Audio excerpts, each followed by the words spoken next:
Hello there.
Hey everybody, good evening and welcome. It's ObiPEZ 4 and Simplex Pachinko. We are going to be doing some more Elite tonight rather than Against the Storm because I was like halfway through a scientific cycle and just decided, yeah, let's keep going.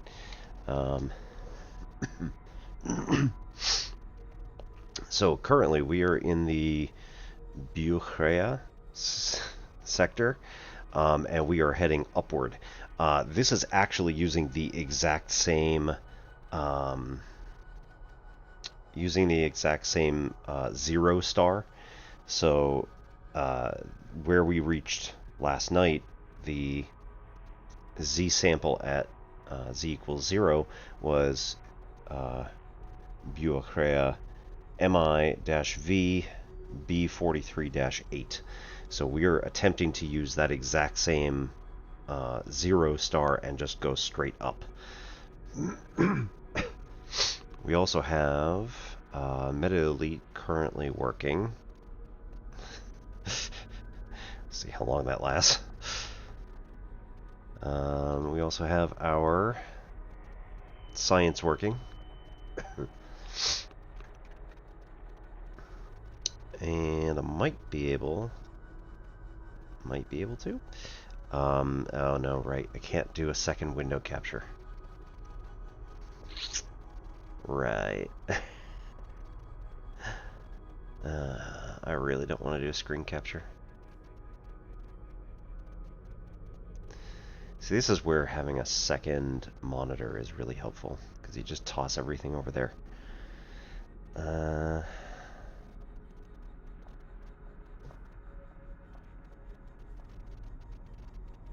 Alternatively, I might be able to do a screen capture and toss everything over to the second window. I don't like it. It's possible, but I don't like it. Sorry, workstation. It's just one of the ways that Linux seems to work, so.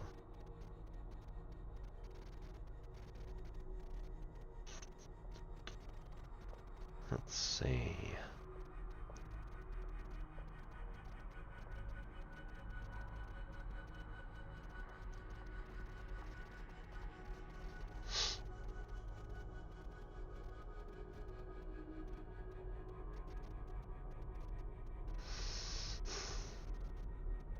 Maybe not.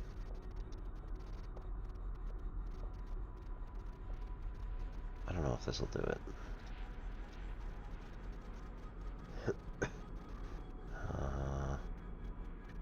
Nope. Okay, that's not it.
That's at least something I can deal with later.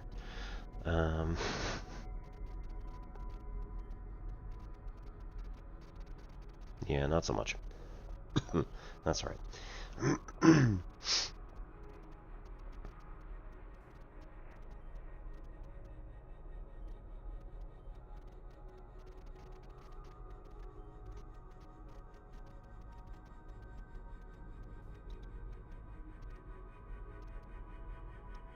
Tell you what, let's take this out, go to the MetaElite overlay.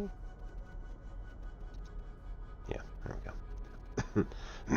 We'll talk about this very briefly, and then we'll do some stuff. So, the MetaElite Campaign Manager, or MetaLens, allows us to look at the individual stuff that's going on inside of the game, and then say,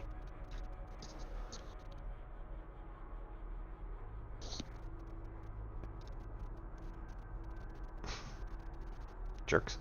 Okay.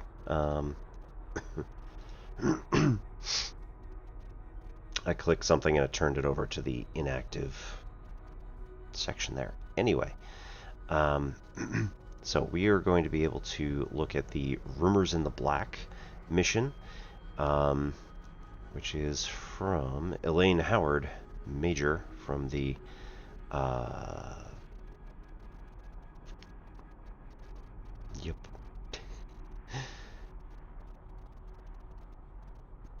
from the Distant Worlds campaign headquarters.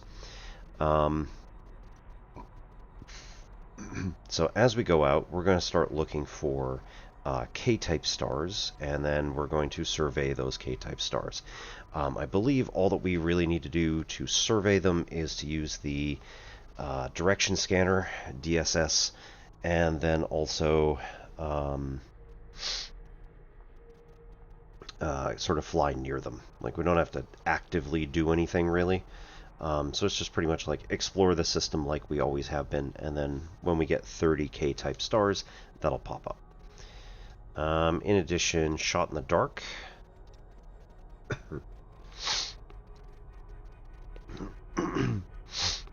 Requires us to dock on the lost DSSA carrier. So, yeah, carrier's been located. It just kind of showed up because everybody else found it. So it was. Yeah. I didn't have the correct command to pull up MetaElite again as an executable file. So that's why I didn't have it up over the last several months, really. And I got kind of fed up with trying to make it work properly. So every time that I Alt-Tab out of this, it's going to crash. I guarantee. So I try not to Alt-Tab. I try to use the window button to cascade everything, and then select the one that I need. Maybe it'll work. It still crashed when I did it a couple months ago. So hopefully they've updated some stuff and it's a little more stable. But you know what? That's Linux for you. This was probably not meant to be for Linux, and it's fine.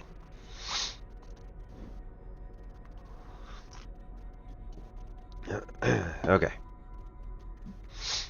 So, we need their data ASAP. Get back to the Perivier EC-K B41-3 system and dock on that carrier.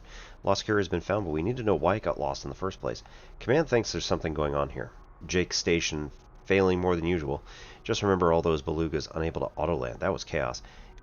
You know, I don't need the editorializing. It's fine. The ship has been dropping nanites everywhere, and suddenly it is located next to a permit-locked zone. Why does a DSSA carrier dispatch a comms beacon upon the loss of an entire cruiser, and then continue as if nothing happened? No one from DSSA seems to know what this is about.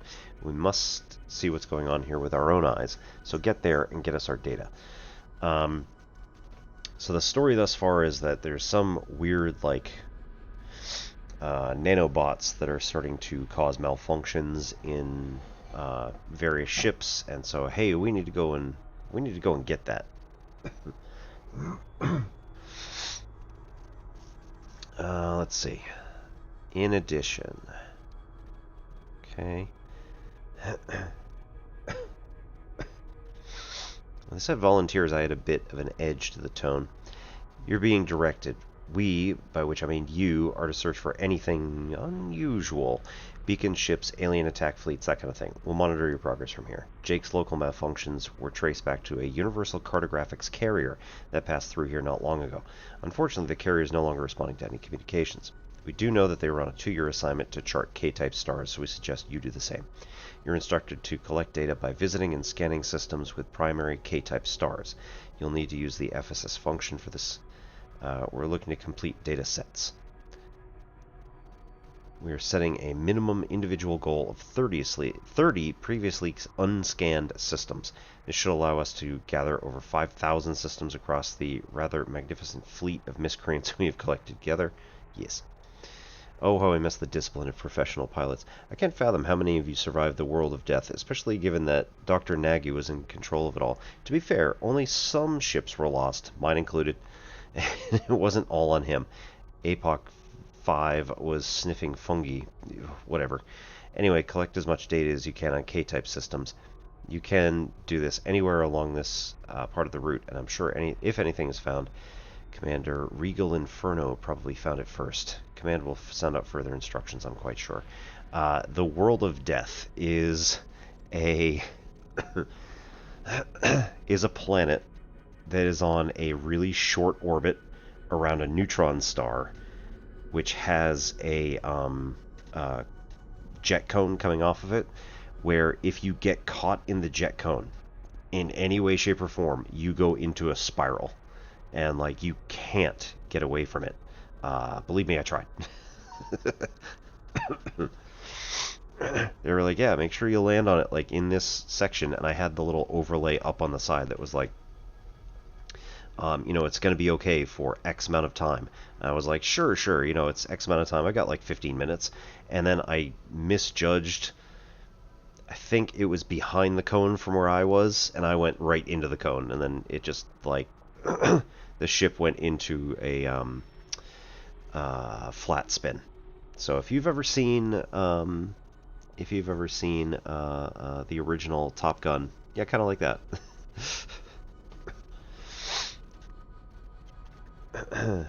Okay. What else we got?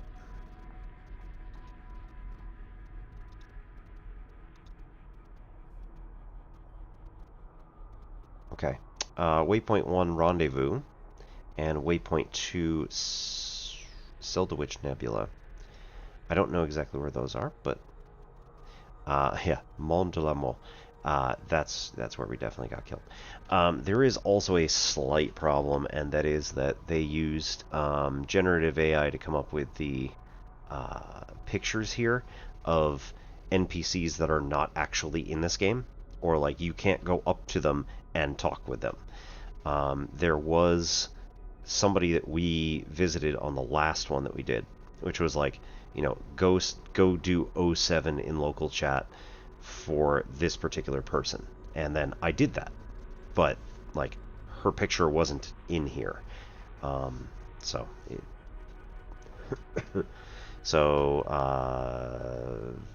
fuck generative AI. But at the same time, I'm not gonna like wipe this out and uninstall it and yell at people. I'm disappointed, but I'm not angry. Okay, travel to NGC 1981 sector ZUY D27 was the original place where we started from. So, like, that needed to happen like a month ago. So we're going to go make that inactive. Travel to rendezvous point. We are probably 1,000 light years away from there. So we can still do it. It's going to be annoying, though.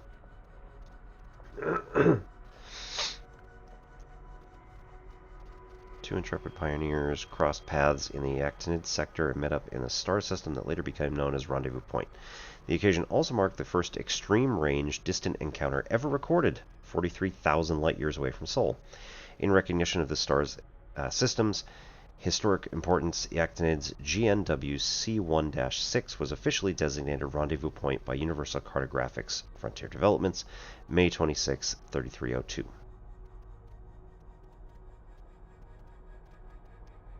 That's like 10 years ago. I think we're in 3312 right now. Yeah. Huh. Anyway.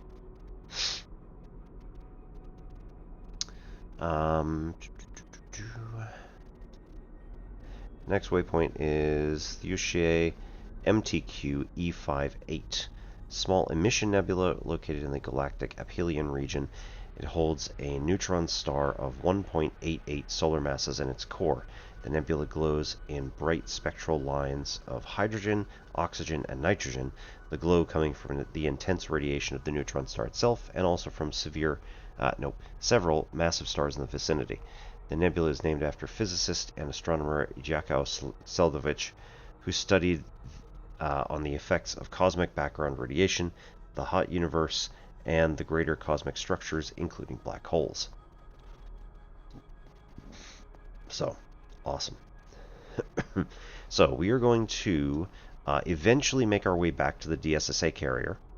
We are going to attempt to find some K-type stars as we're happening to go through this area.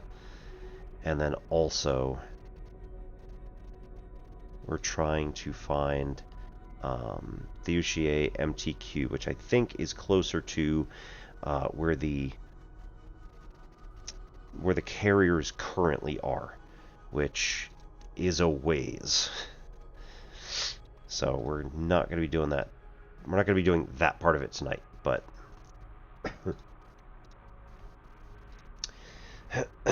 so elite. Let's just double check. Yep, Fugier. There we go. So that is where our that is where all of our stuff is at the moment. So, oh man.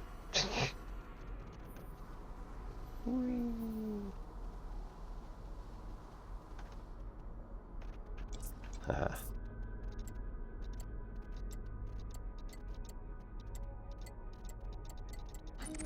There you go. Man, look at the stellar density. When we get there, that will definitely have the 49 light year limit. Question is, right? Or 49 system limit. Question is, how far out is going to be the furthest? I'm going to place a bet here and say that we're not going to get beyond 10. We're not going to get beyond 10 light years before we hit the limit. So, that's pretty cool. For now, though, we're over here.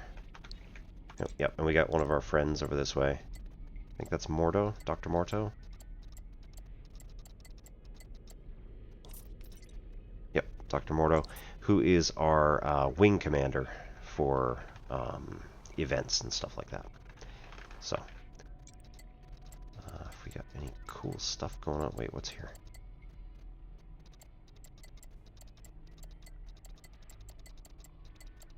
Why did I drop a bookmark? Oh, is that the ship? Oh, yeah, I think this is the... This is probably the... Distant Worlds. No, not Launch Point.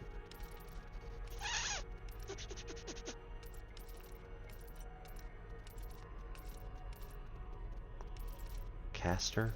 Something like that. No. Not the favorites. What's the... Curses. Systems? DW3. Nope, not Fimbulthul. It's... the other one.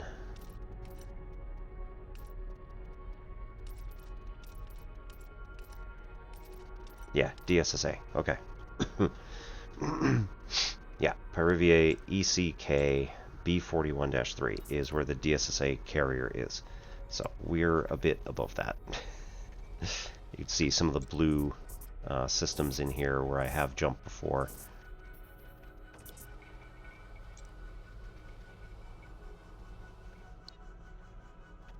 Oh, yeah, we're at 200, 300. There we go. We're all the way up at 600 now. Or going to 600, right? Because we're at about 550.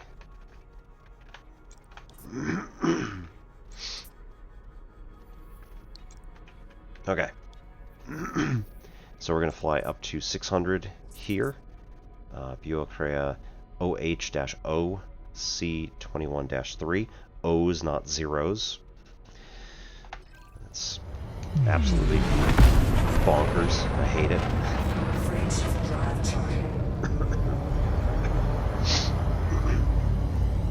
Okay, so we'll get 3 of those anyway, incidentally, just as we're doing stuff.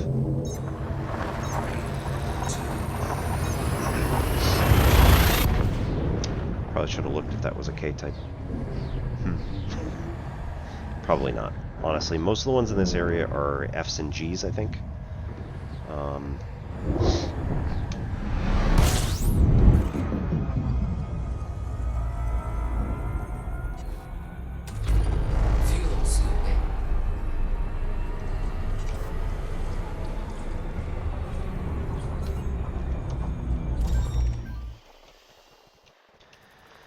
Alright, what do we got?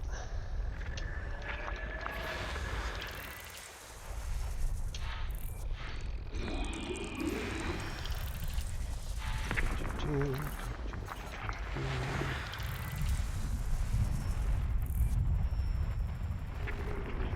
we're feeling good today. This is... I had a good nap earlier.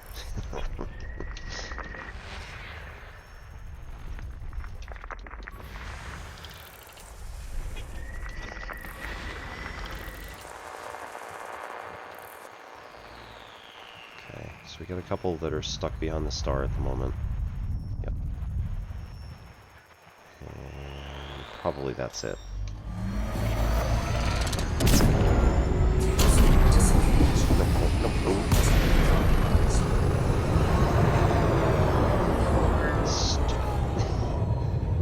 Yep, that was my fault. We did an emergency stop instead of what I meant to do.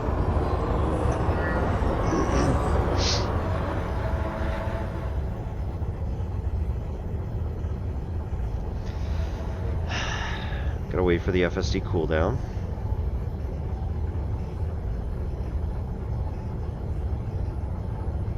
Thanks, I hate it.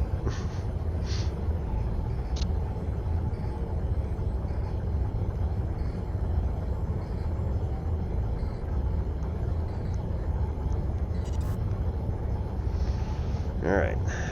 Frame shift drive charging. 3, 2, 1.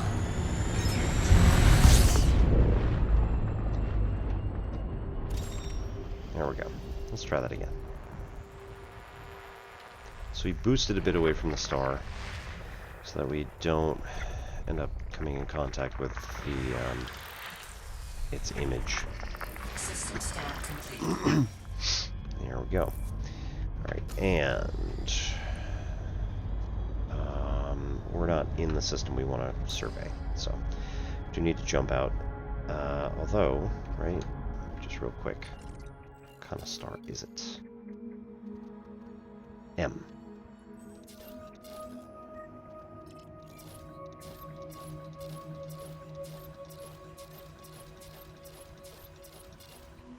Okay, so rocky ice world, ice world, ice world, ice world,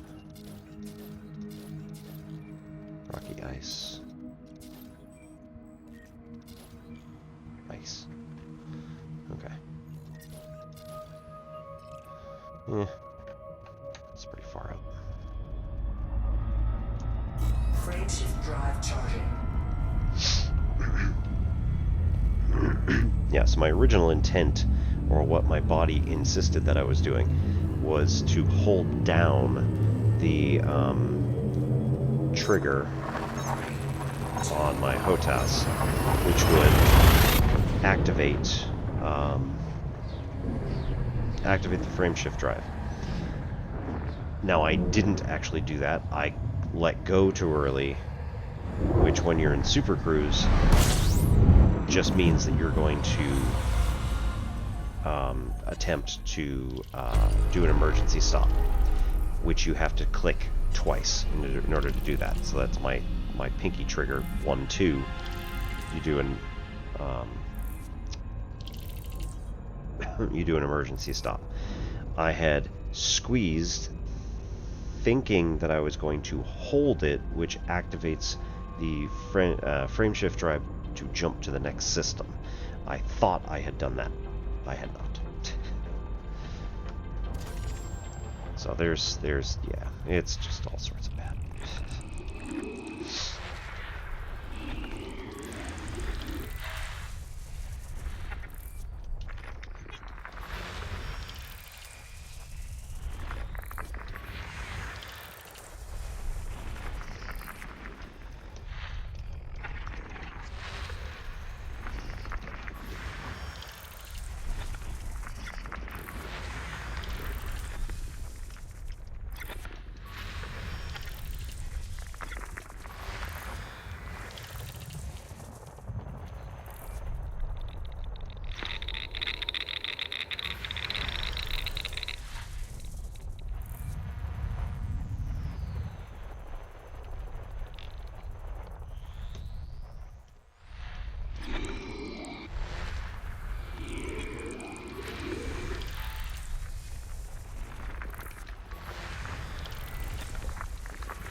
Okay. One more. No. Oh, 5 more. Right. It actually does give us a count right up there. There we go. Should really pay more attention to it.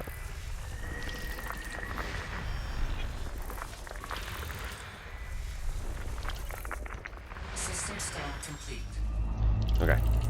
We are in the survey system, so... Thank you.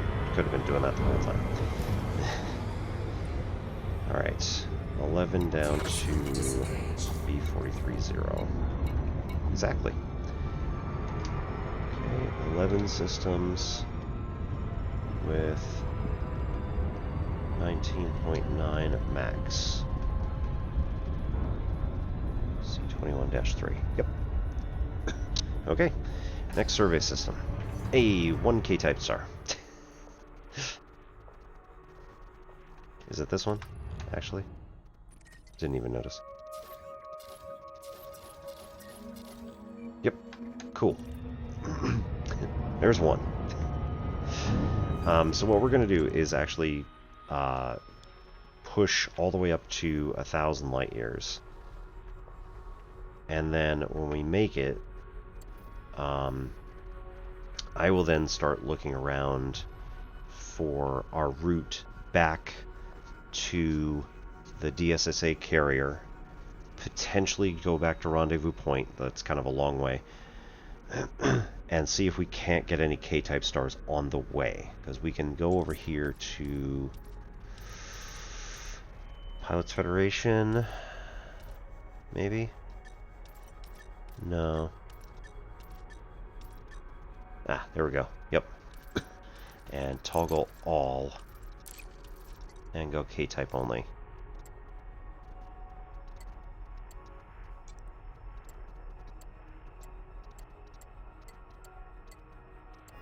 So there are enough to sustain us here. To sustain our interest. Oh wow, look at that. Yeah, there's plenty back here. Might just... it's kind of the wrong way, though. Okay, yeah, there's plenty more when we start going back down. So that'll be fine. And then we just have to get to 0. Right, never mind. Negative 200.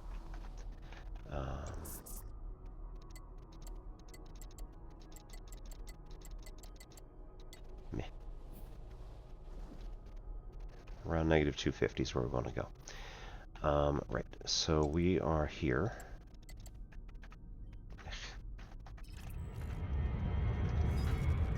I really dislike the way that this is going, but it's fine. Back to realistic. We're going to go to... right, 650. Search around. There's one. It's a little ways away, but still. 2 jumps.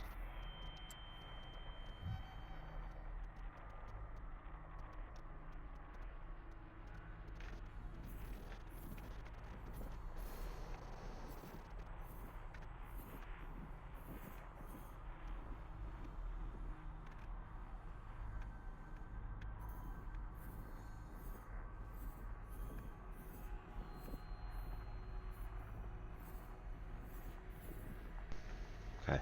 That's probably the closest one that we're going to get.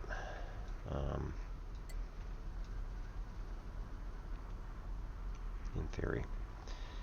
This also does move back quite a ways before we get closer to where we started from in the first place. No. This was 54,900.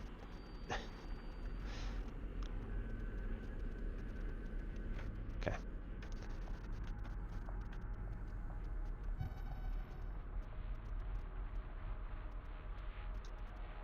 So this is about where we started.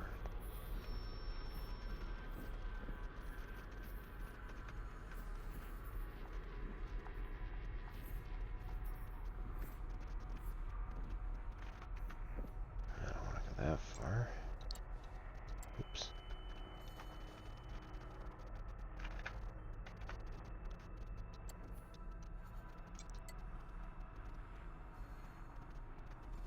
Alright, so if we go just down one, we want something that's above or below. No, we want something that's above. If we go one up, we want something that's below.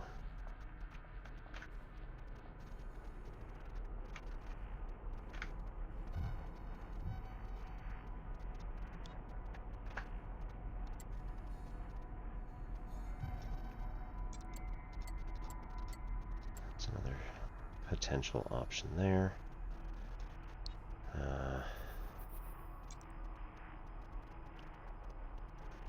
Yeah, it's pretty close.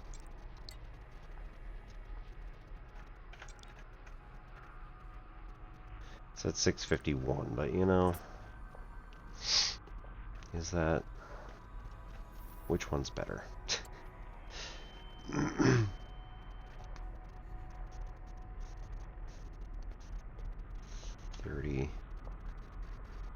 30 light years in two different directions. So that's giving us what, square root of 1800.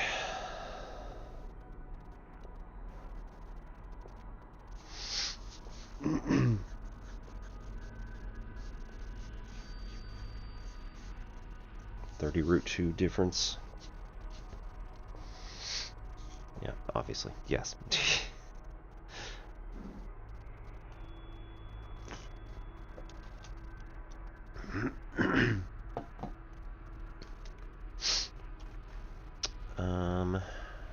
Also, that's not what I wanted.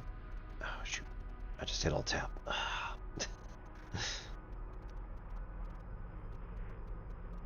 No, okay. The screen I've got open is showing me black space on the sides of the screen, but that's not. That's just the margin of the screen.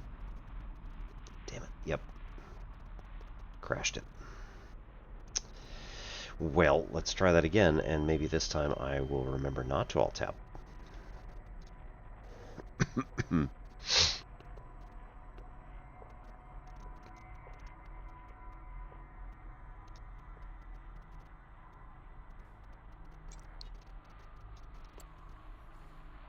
Oops.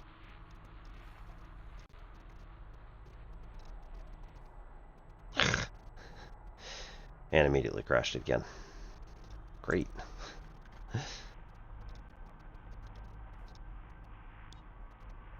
Alright, let's try this again. Let it load this time.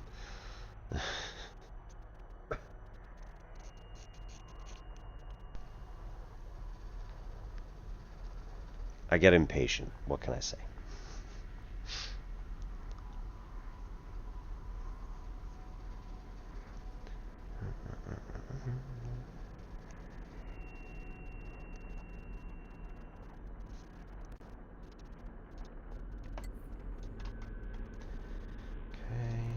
MetaElite.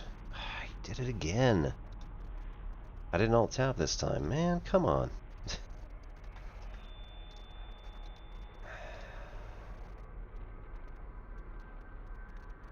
Yeah, I have some problems with their particular coding, I guess. I don't know what the issue is.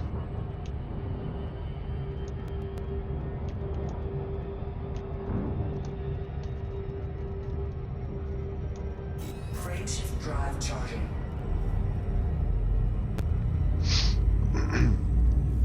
Right. So that's there. Oh, yeah, you all don't see the overlay. It's really too bad.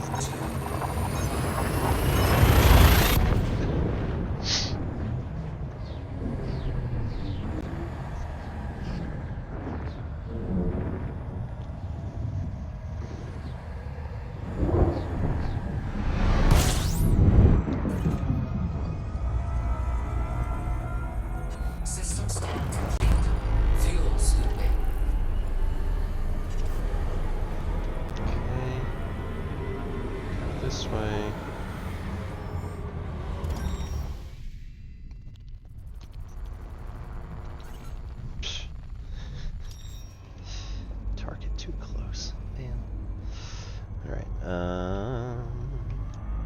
Frameshift drive charging.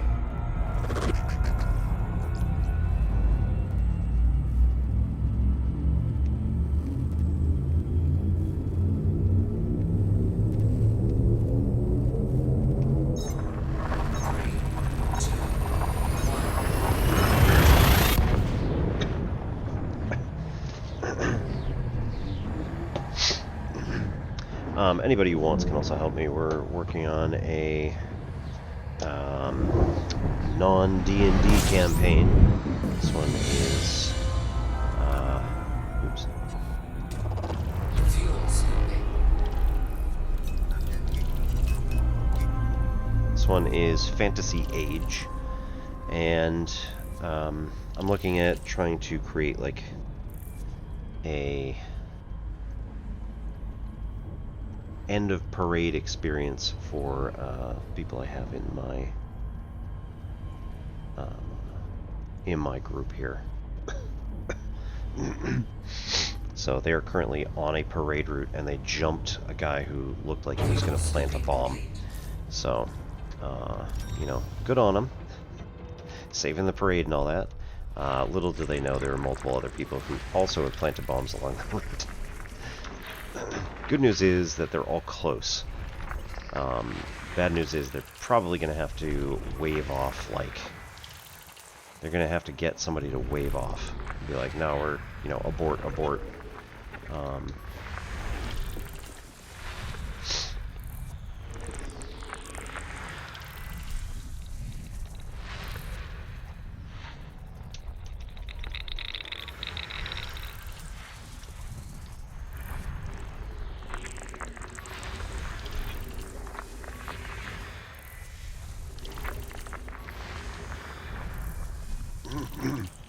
So good news for them, they do have a good, gnomish tinkerer in their party, so they're almost certainly going to be able to defuse the bomb that's in front of them.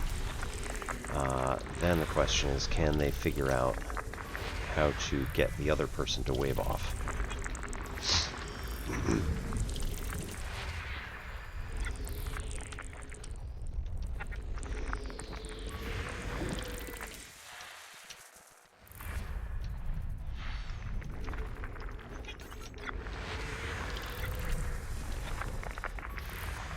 So the idea is that we're celebrating the heroes of the bygone age about 500 years ago.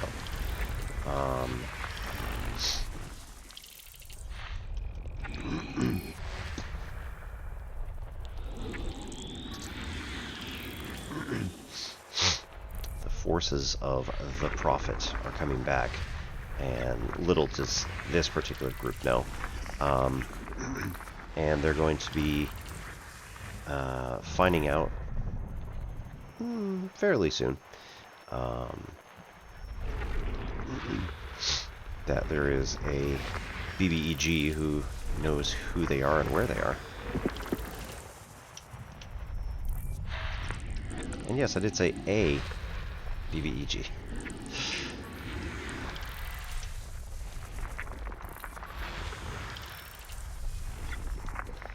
So what we're going to do is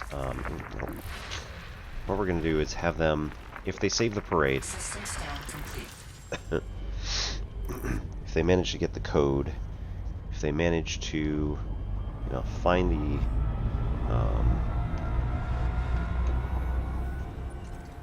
let's say find the code word or whatever to get them to cancel, get them to abort their mission, then they should have a nice little scene in the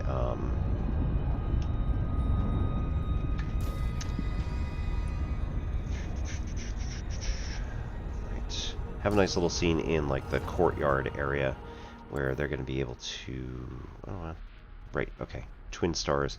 We don't actually select the other one. We can't select the other one. That just shows up as a binary. Right.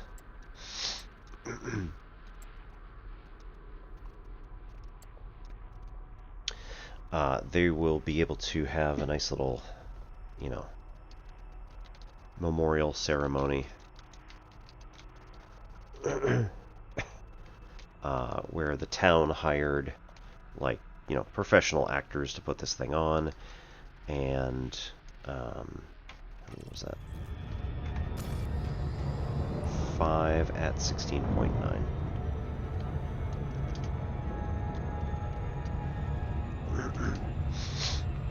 So they're gonna have this professional acting troupe who's going to perform more or less the same thing that they saw earlier.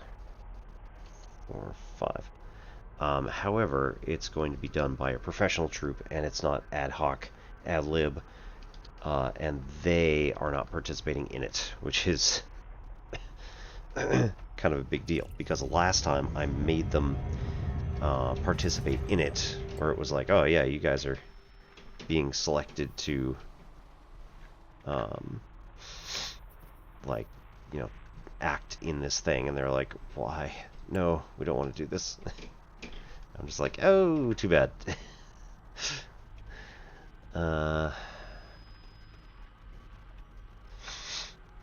Despite their protest, they had fun. Okay, so $6.99 is over, $700 is under. We'll go for that one. Buchrea. Bua. Crea. MC-N C22-1. Negative 1182. 700 by 54 938.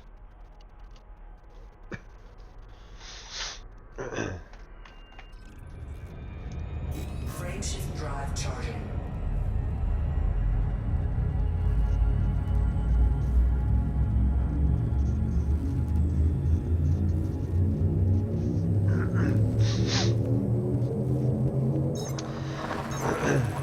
So these adventurers are basically going to see a scene that, like, the purpose of it is they're going to get the names of, like, the big 8 heroes who were the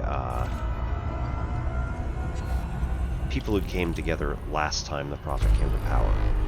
And they've been doing this celebration for basically 500 years, where they have, like, this professional acting troupe come in and do a scene wherein Lady Vadia has brought in all of the heroes from a famous adventuring party and a whole bunch of other people who are, like,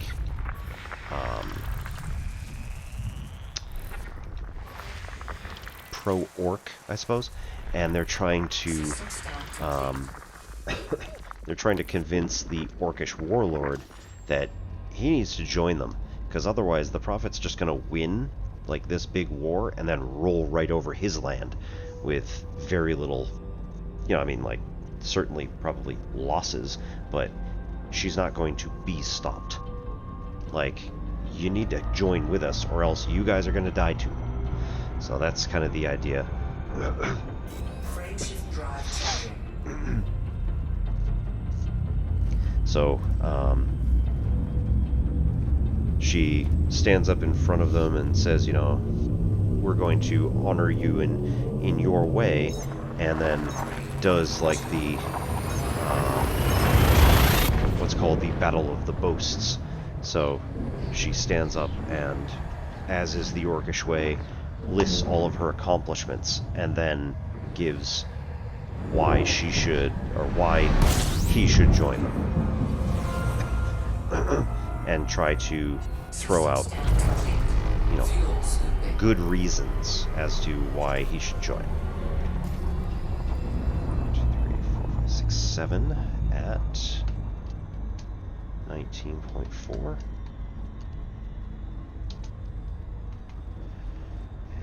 And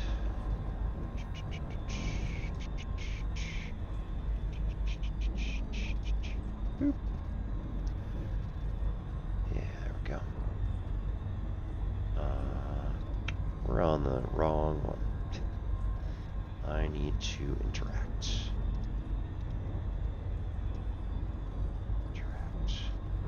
Bureau. And come a little bit to the right. Yeah. That'll work. Okay.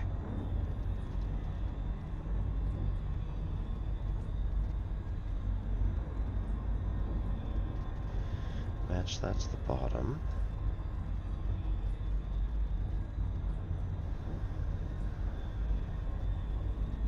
Yeah, that'll be fine.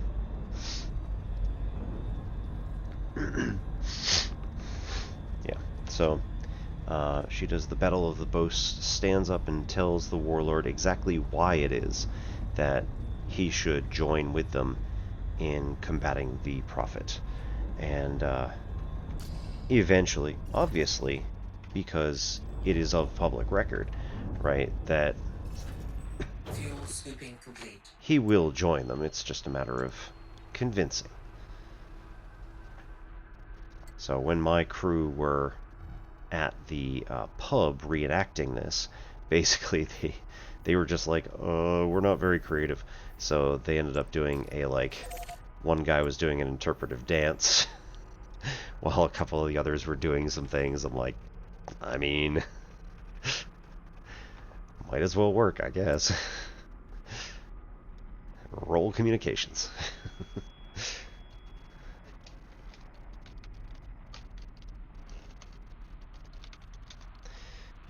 KH-NN C22-0. This is at location negative 1159 by 750 by 54,942. Now, in theory, I don't actually have to put in the coordinates of all the intermediate jumps, but, like, it seems reasonable enough to do. Not difficult, particularly.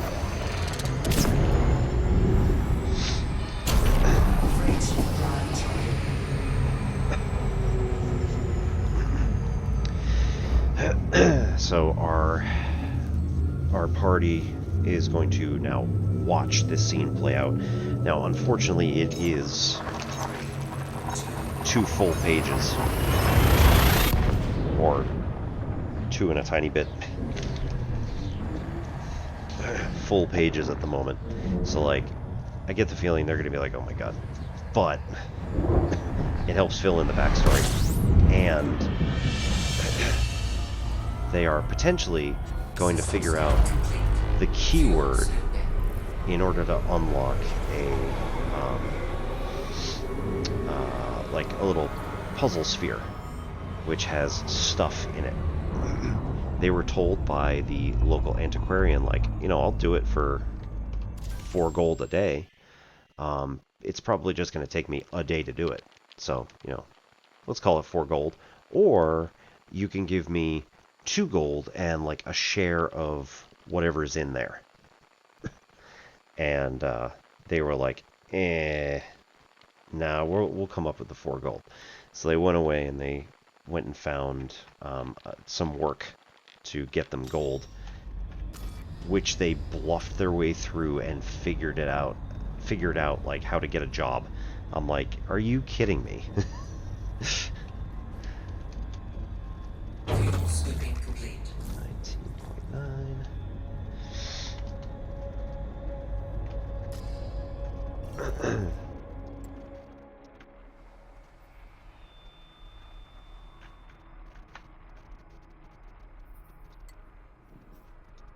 There's a nice one.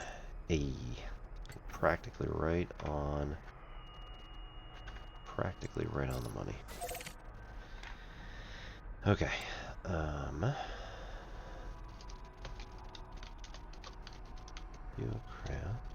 OD-B B45-0. Location negative 1178 800 54 941. Really? I suppose.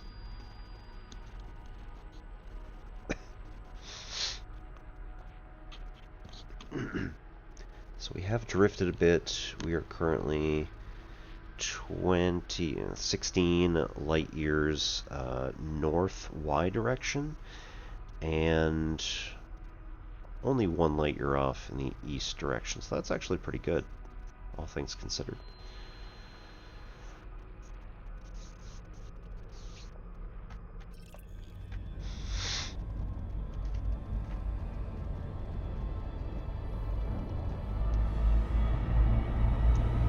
Frameshift drive charging.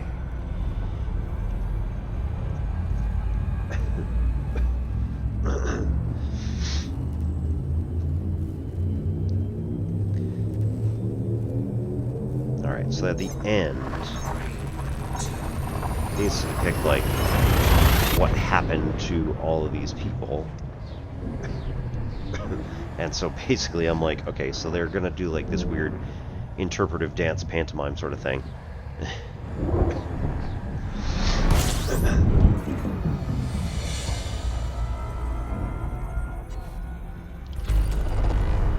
I'm essentially like running a separate campaign in my head to determine what happened to these people 500 years in the past. So I think like the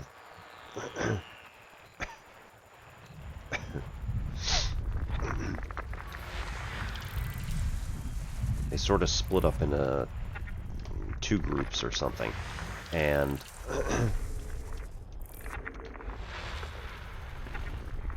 again, there are 8 people in the old campaign, so like we'll make it work that way.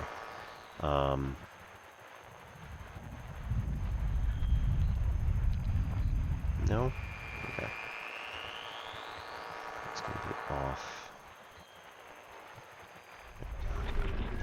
System scan complete. Cool. Fuel scooping complete. 4 at 18.2.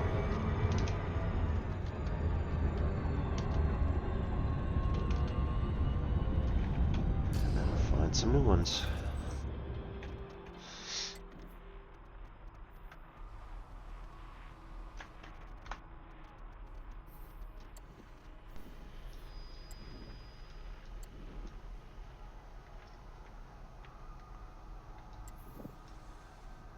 Well, that's not good.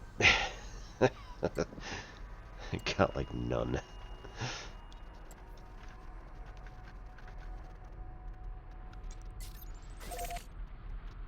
Oh.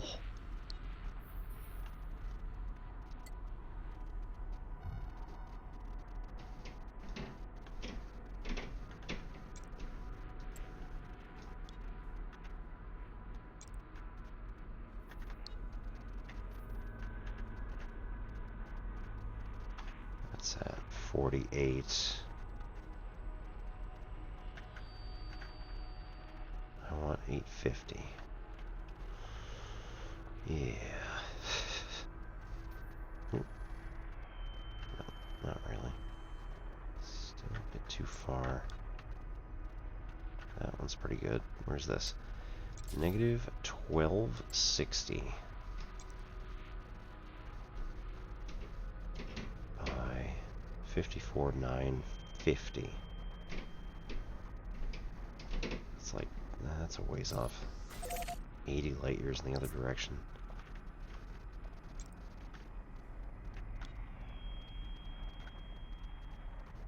I do want to be as close as I can in the both X and Y directions. So this is why this gets a little bit... It's really 51. Like... Let's see, that's 40 by almost 80 in the other direction.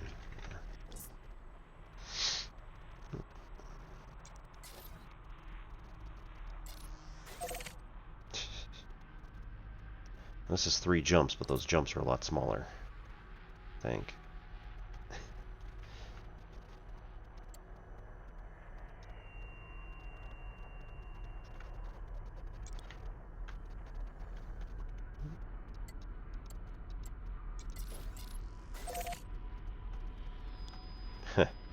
Interesting.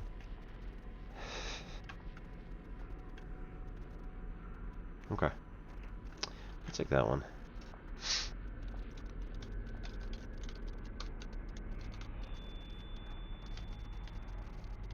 HHDB 44-0. Negative 1148. 850 by 54,921.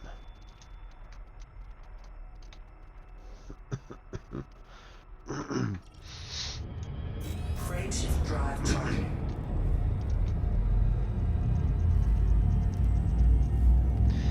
So yeah, the idea is pretty loose at the moment, but there's going to be like some sort of like they're going through all of the individual factions, start destroying like in sort of the gangs of old, right? There are plenty of new gangs, but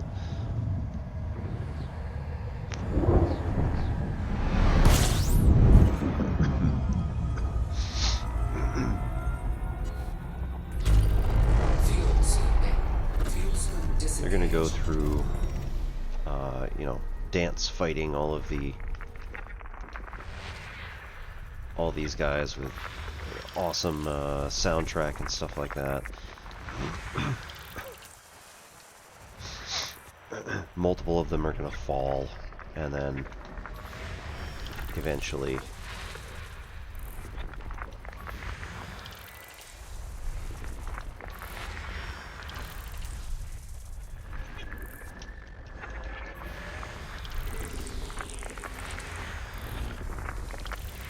they get to the last bit where like the prophet shows up and everybody boos, and then they have another sort of battle on stage with the remaining, let's say, 4 people. So we're probably going to get rid of half of them.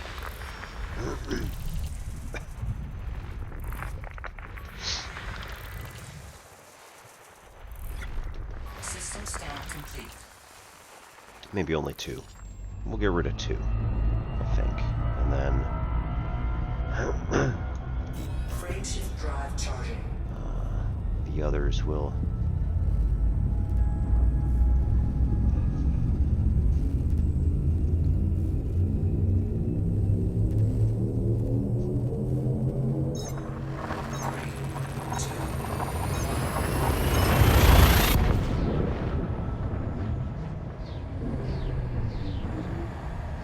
the others will also look on when they get a new person who frees them from the king of the town, who also like basically knelt before the prophet to say that, yes, this town will entirely be given over to the prophet. So this was Titan's Grave, The Ashes of Volcana, which was written, at least in part, by Will and Ryan Wheaton. And Jackson Lansing did a chapter. A whole bunch of people who are in like the D&D, TTRPG space did some work on it. It was quite amazing, the scope of just all the numbers of different people. Ad break's about to start, so we'll come back in 3 minutes and discuss more of this, as well as do more mapping. So we'll finish this up hopefully within the next 20 minutes, half hour. We'll have this entire stretch done. And then we'll start looking for K-type stars as we head back to the carrier. System scan complete.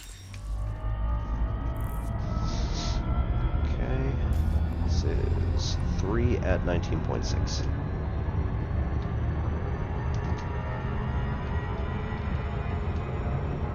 Yes. And then we go look for a 900.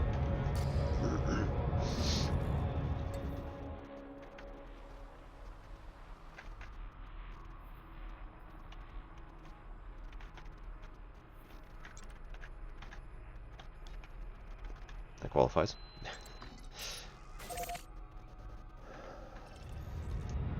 Frameshift drive charging. It's just the one, right? Yep. WDB 44-0.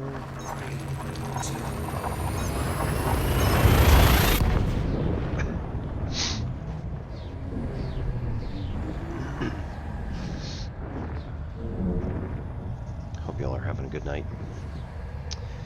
Happy Friday.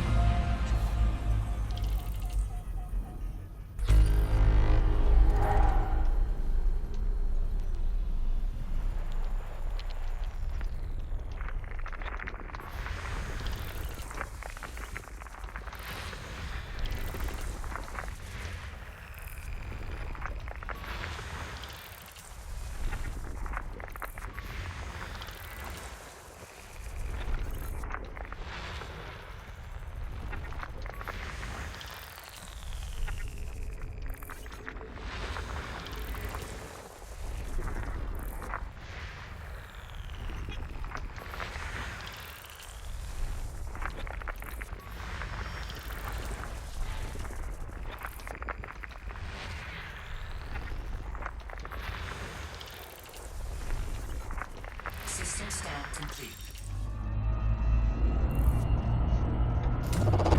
Fuel scooping. Let's see. 4 and 16.8. Fuel scoop disengaged.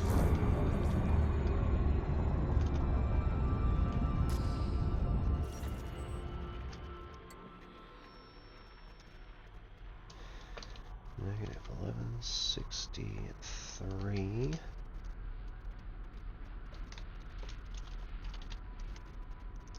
$900. 54, 920. Cool.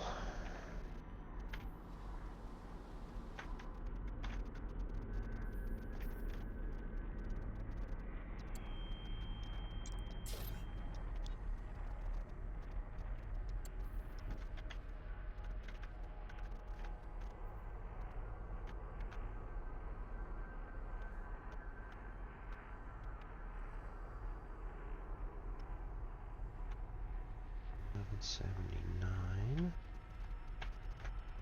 by 54, 925. Okay, and yeah, that's gonna be our best bet here, really.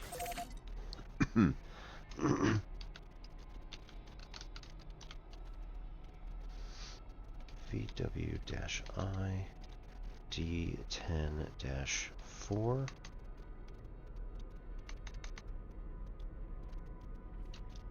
Yeah, that's why I double tapped that. Negative 1187. By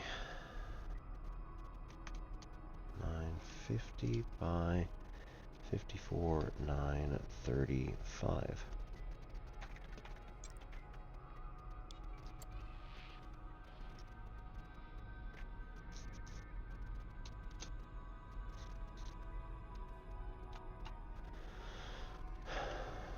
Right.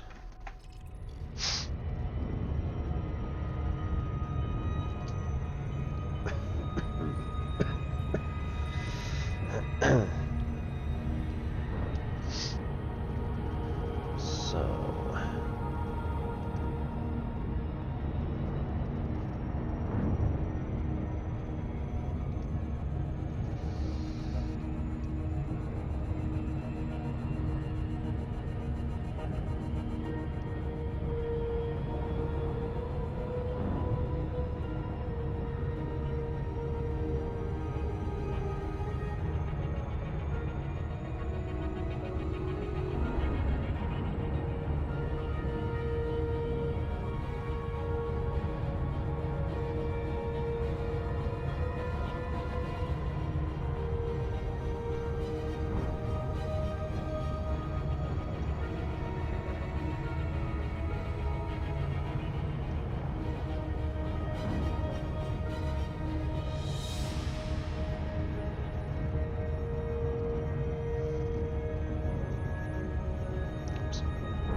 Oh, okay. We went right through ads, so cool. Apparently 13 minutes ago. Man, was it that far off? Hang on.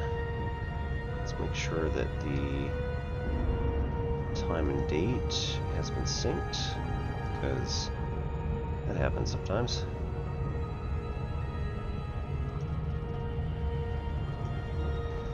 I didn't see a notification pop up over there that they had started, so strange. Frame shift drive charging.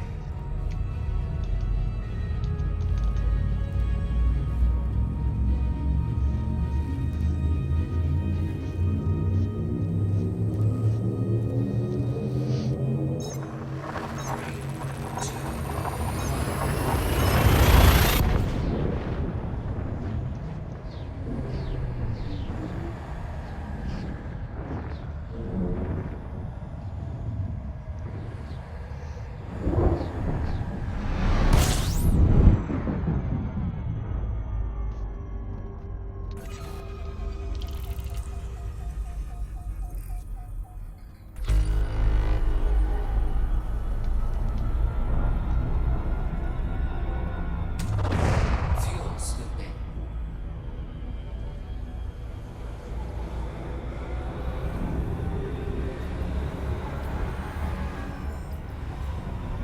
Alright, max scoop.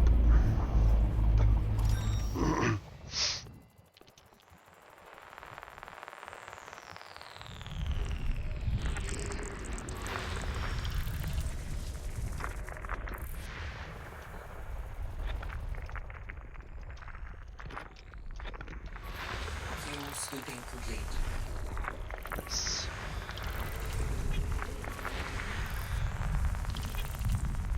Two.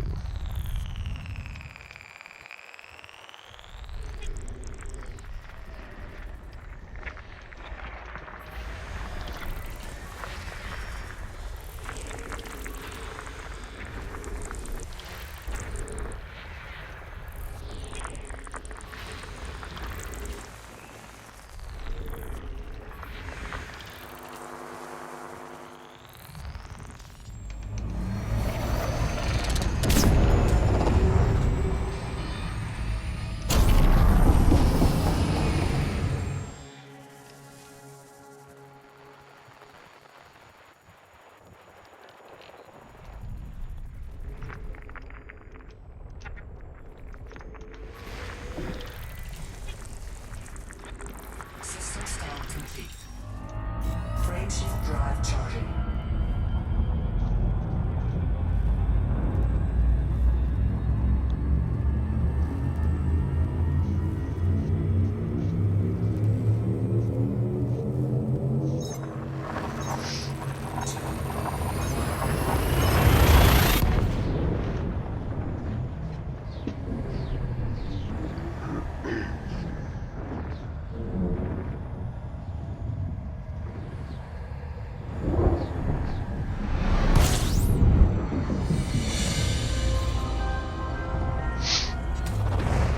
Fuel scooping.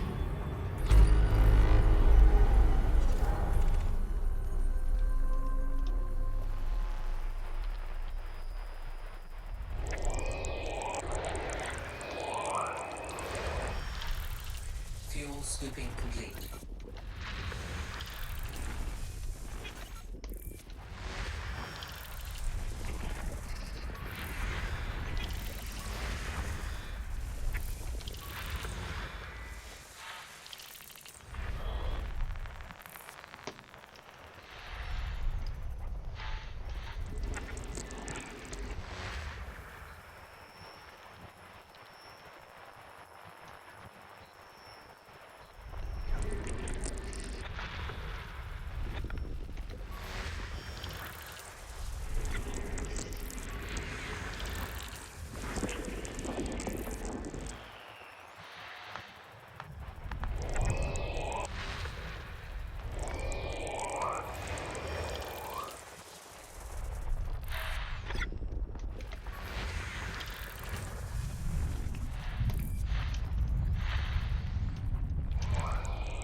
Last one.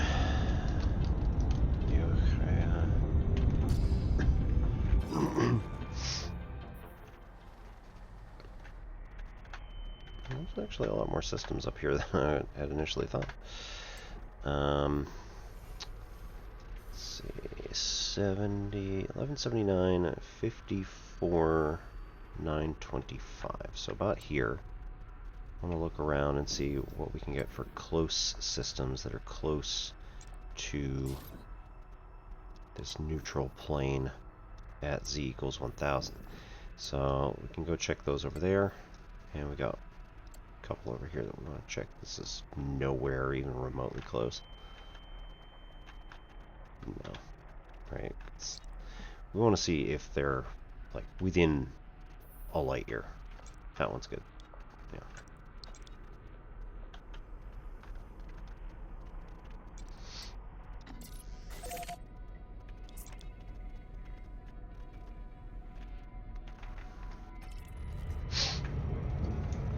Frameshift drive charging.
System scan complete.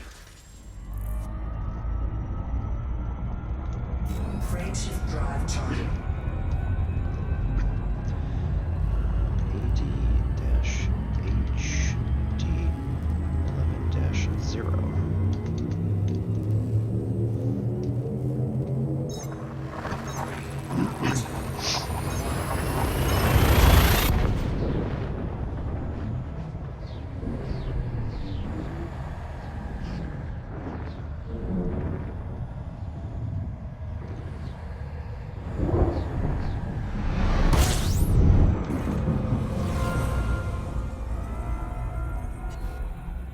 System scan complete. Okay. 4, 5, 6, 7.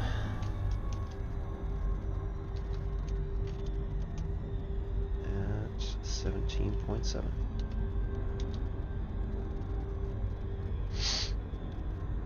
Oh, right. And we want the coordinates of that last one.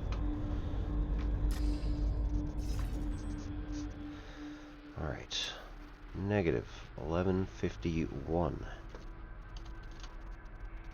by 1000 by 54,954.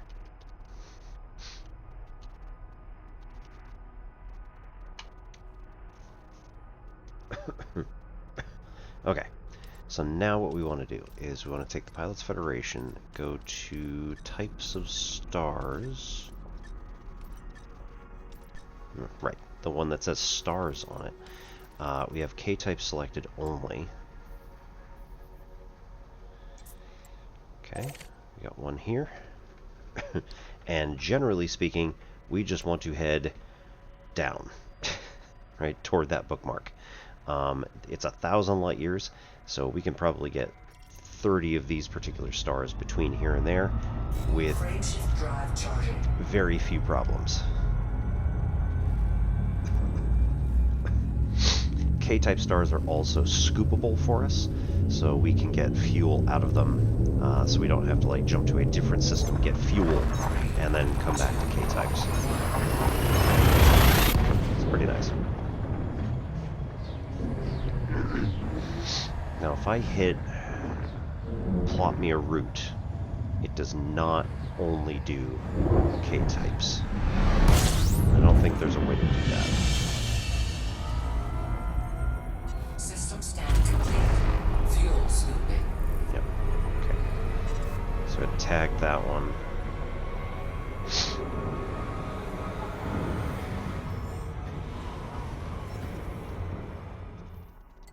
Fuel scoop disengaged.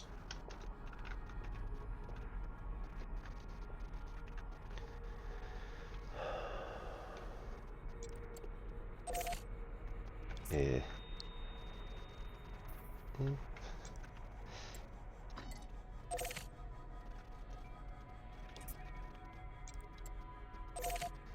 Direct. Sounds good to me. Drive charging. Hey, Zenyatta. Zenyatta was one of the people who was coordinating a whole bunch of groups to try and like land all together on one planet. It was absolute insanity and chaos, and much respect for not losing their cool.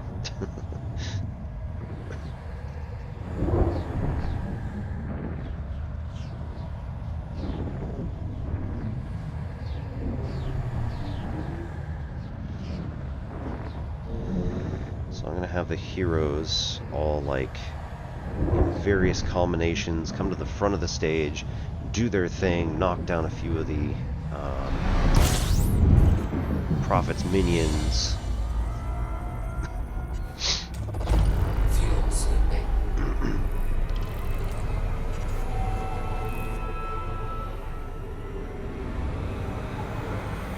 No. That's supposed to be number 4.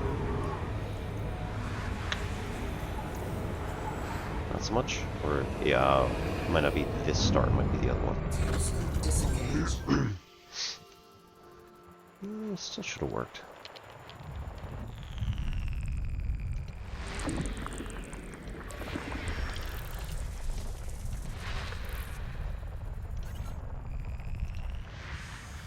That's an M, so it's not that.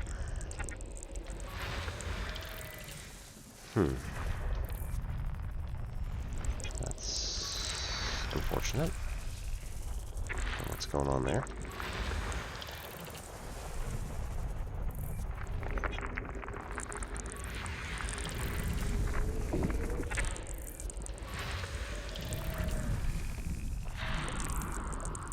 System scan complete. Ooh, a water world.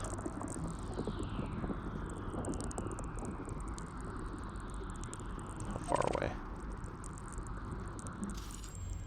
Since 10,000. There we go. Okay, it marked it. It's now 4. 10,000 is not too bad. It's just gonna take a minute.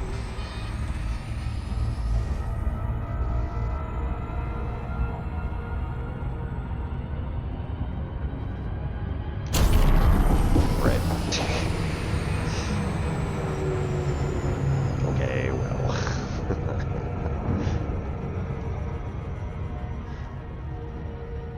Unfortunately, yeah, it did kind of fly right by.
Surface scan complete. Awesome.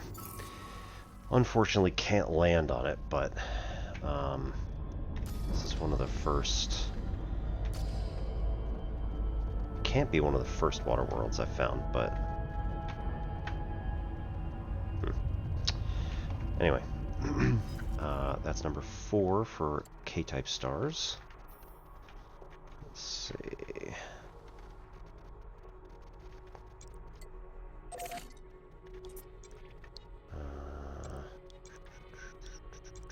Ooh. That one. There are 3, like, right here. We could get all 3 of those.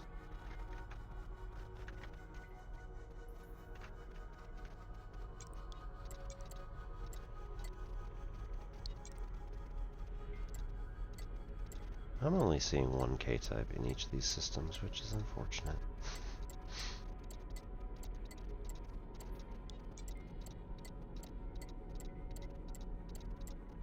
Come on. Come on. Yeah.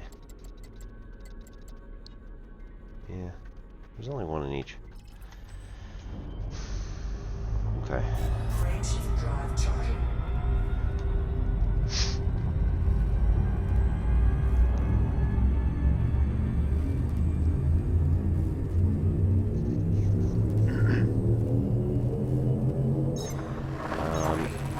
Probably also a good idea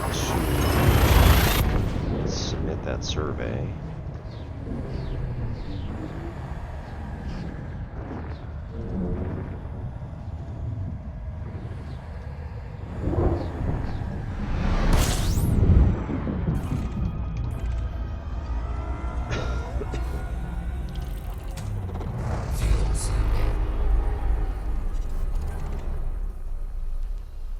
Fuel scoop disengaged.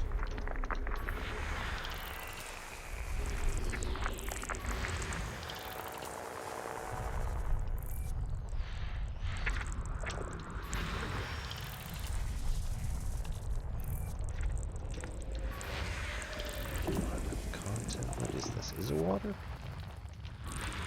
Nice. Yep.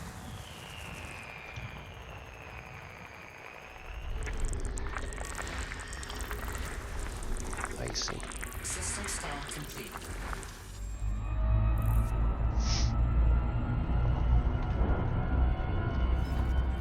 Okay, so from where we are, we should actually go and select each of these in turn. Frameshift drive charging. It's only 8 light years away. It's a teeny jump.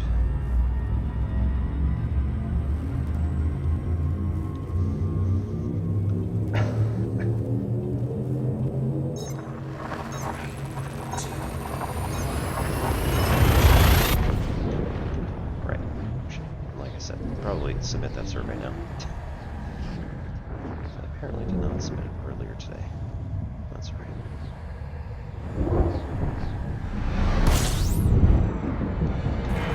Okay, I apparently did submit it, but it just kicked me back to the thing. The submission page. Huh.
There we go. Response recorded.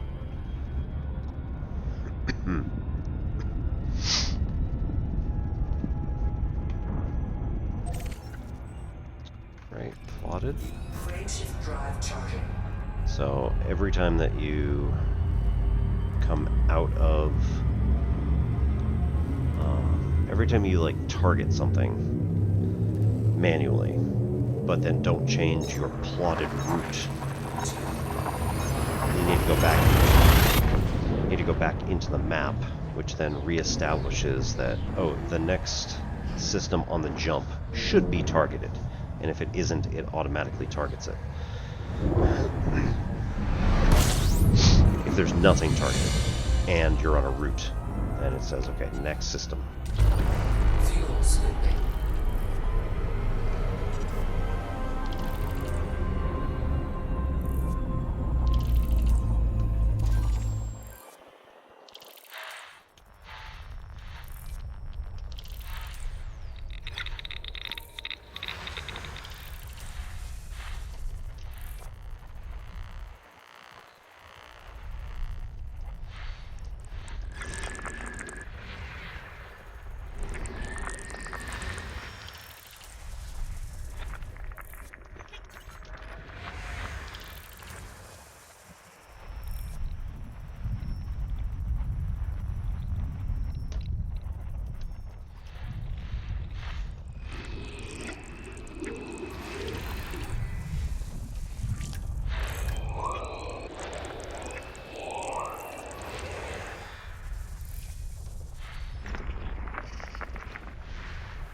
Fuel scooping complete.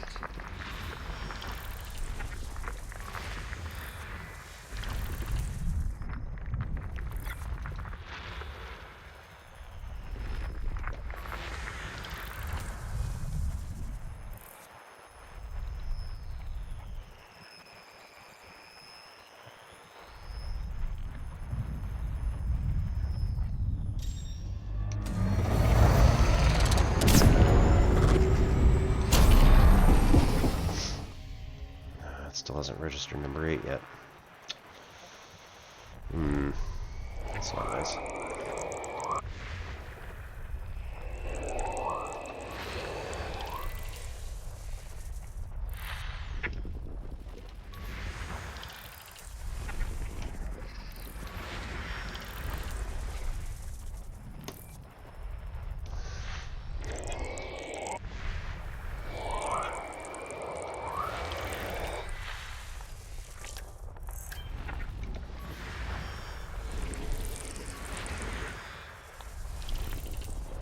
System scan complete. There it is. Getting me nervous, come on. Alright. Let's see. Got another one here. Ooh, that works so fast. I'm amazed. Frameshift drive charging.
desktop audio back down to minus 30, I guess.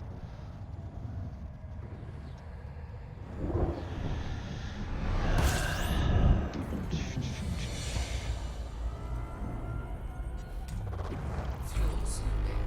Fuel scooping complete.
System scan complete.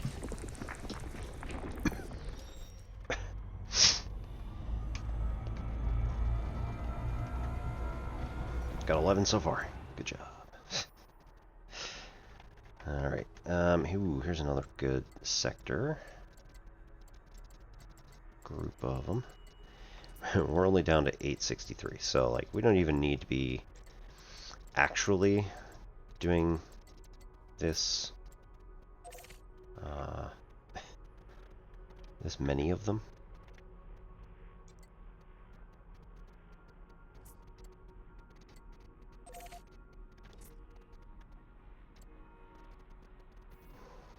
Really? Direct. Shift drive charging. I think we're just going to take more direct routes and try to head straight down. So it should be on the order of 20 total jumps to get from 1000 Z plus 1000 to Z equals 0.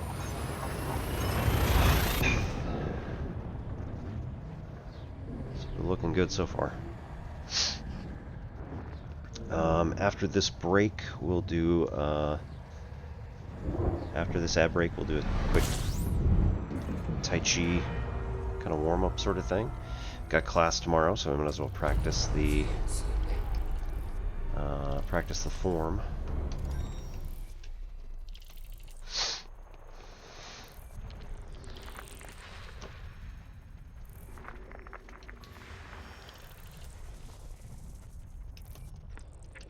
I think I've got 2 classmates again.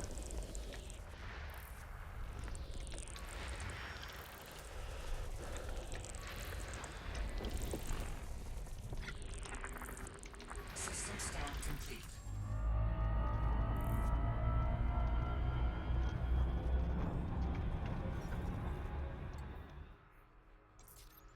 Fuel scoop disengaged.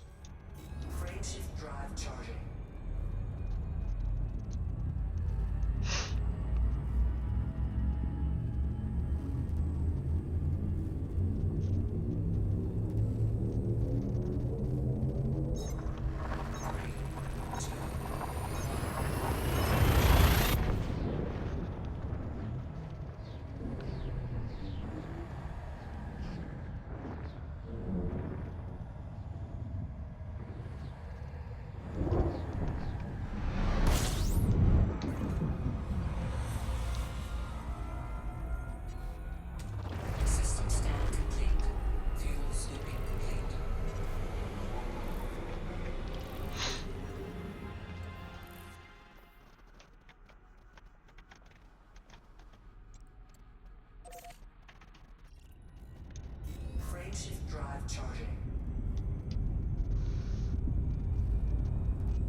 stamp complete.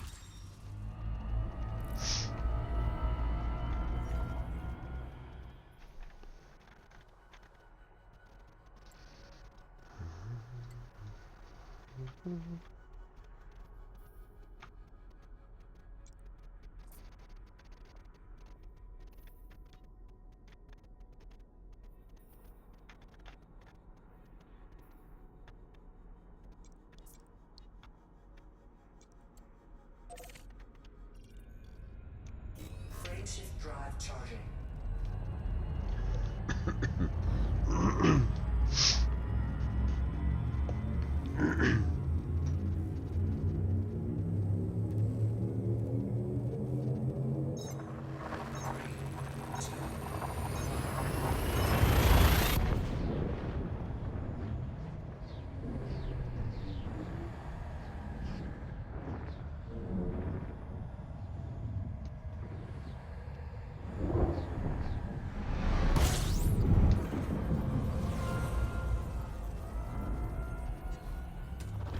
Fuel scooping.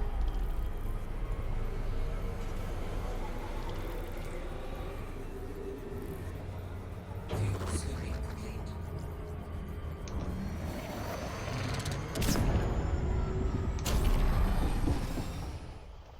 Right.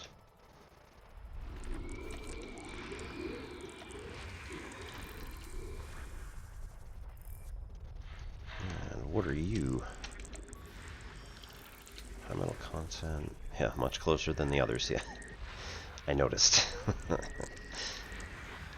While we were still slowing down from the Super Cruise overcharge, there was quite the parallax in between them.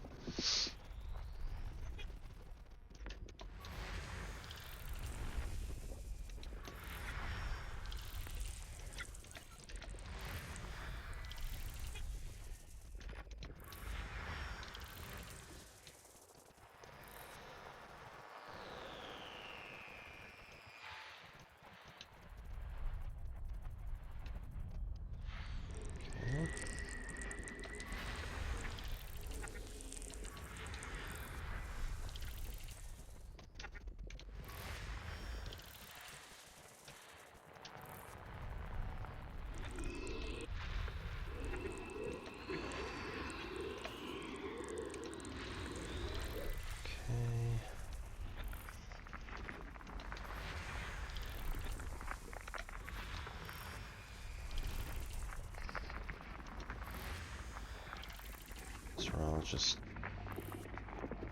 I see. Yep.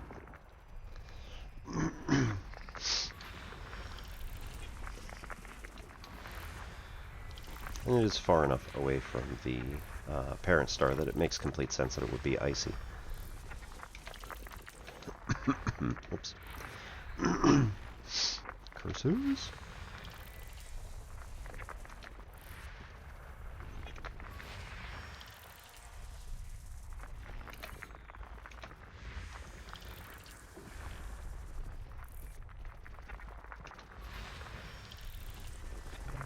And this one... Ooh. Icy. With rings.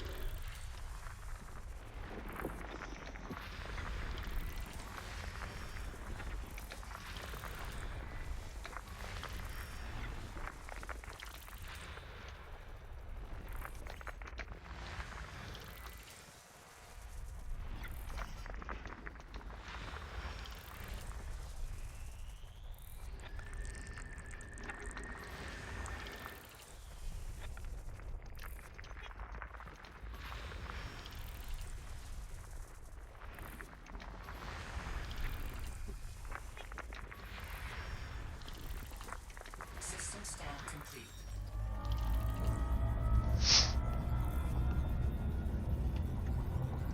Alright, halfway there. Whoa.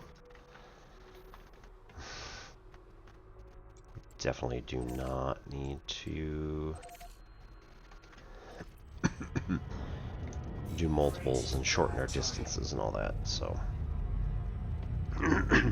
we'll see if we can go about 50 light years-ish.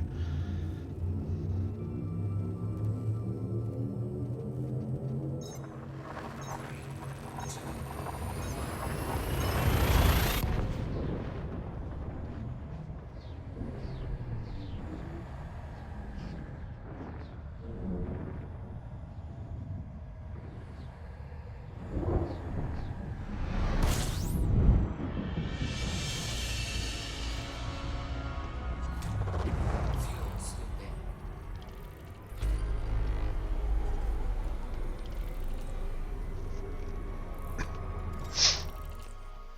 Fuel scoop disengaged.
1K 2M.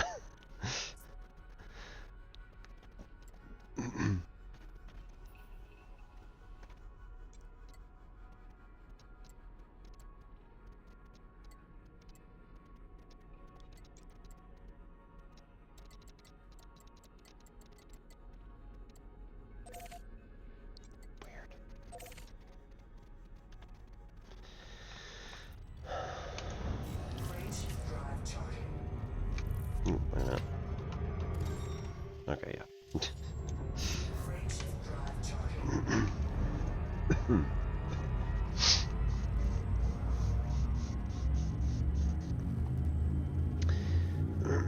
Waited to say that it discovered stuff until after I came back from there, so that was a little weird.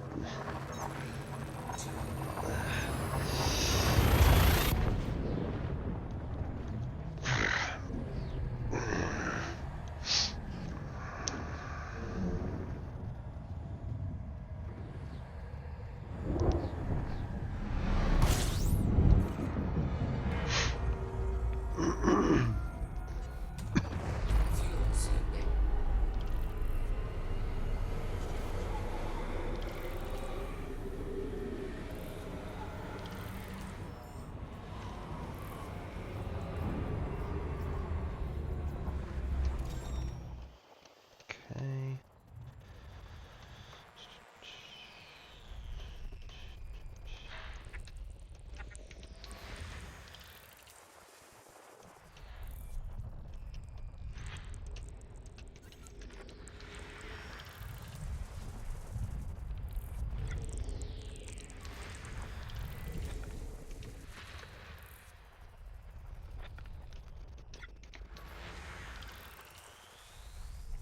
Fuel scooping complete.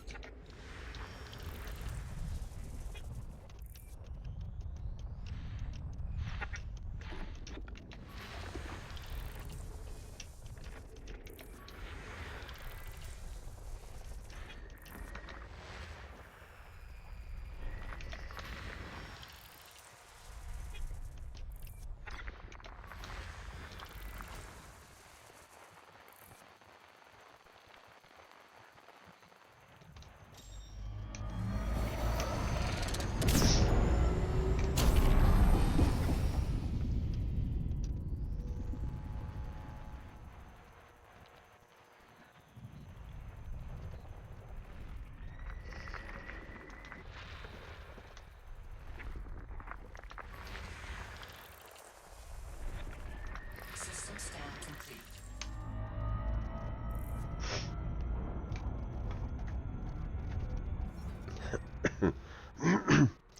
Also seems we may be getting 2 extra players for the TTRPG, so this is good. Okay, you got a K, an L, and a T.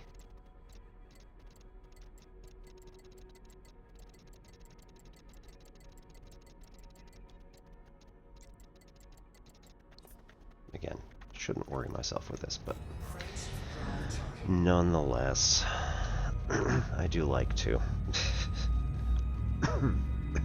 Alright, after this system, we'll go and, I gotta go grab my water from downstairs, and maybe grab a snack, we'll see. I already had, maybe we'll grab some kale.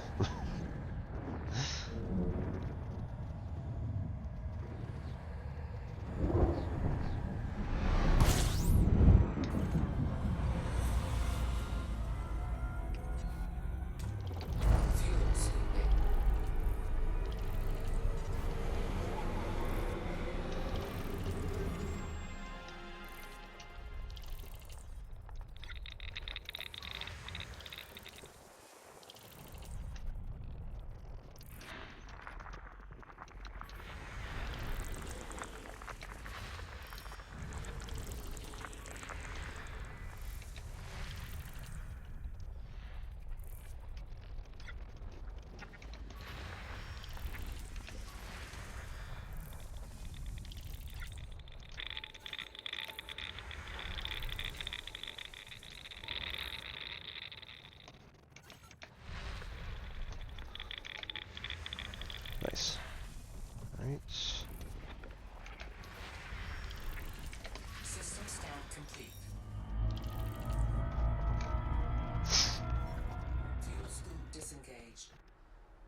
50.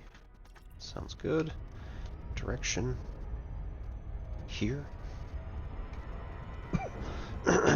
And we shall return. Thank you so much, everybody, for coming. And if you are at all interested, we do have a Ko-Fi at NSimplex Productions. And otherwise, you can sub here on Twitch, or I don't think, no, I'm not monetized on YouTube, but spread the word on YouTube, and maybe we can get that 500 follower count. We'll see how it goes.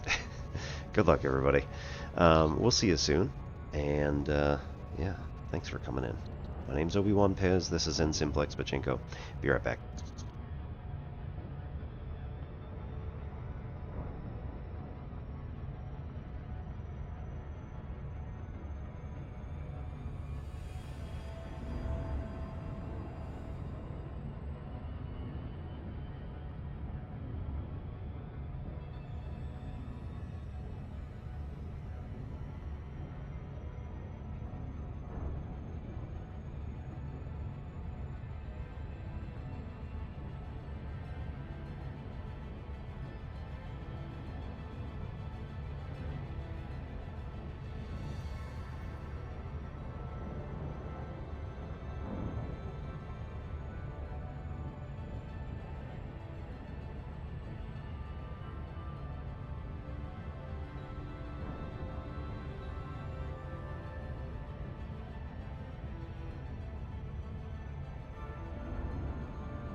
drive charging.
Scooping complete.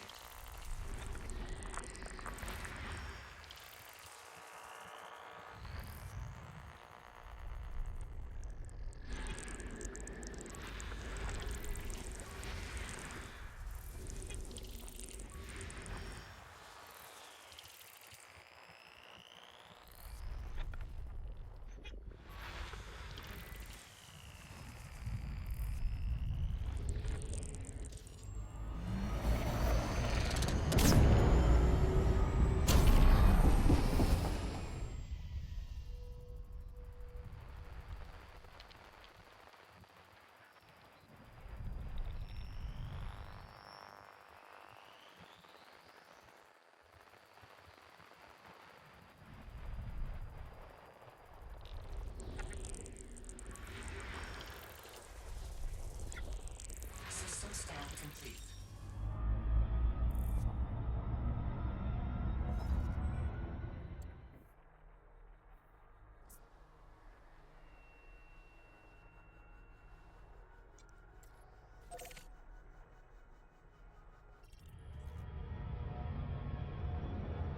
Crate shift drive charging.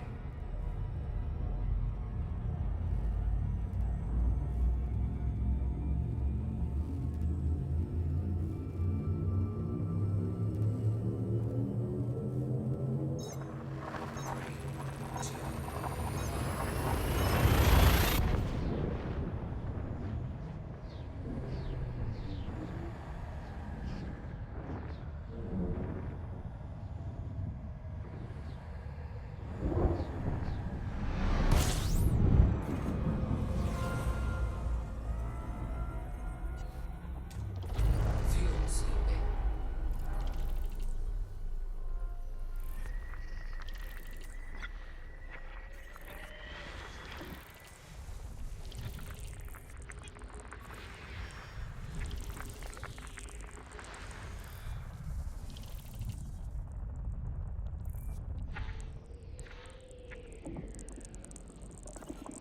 So close.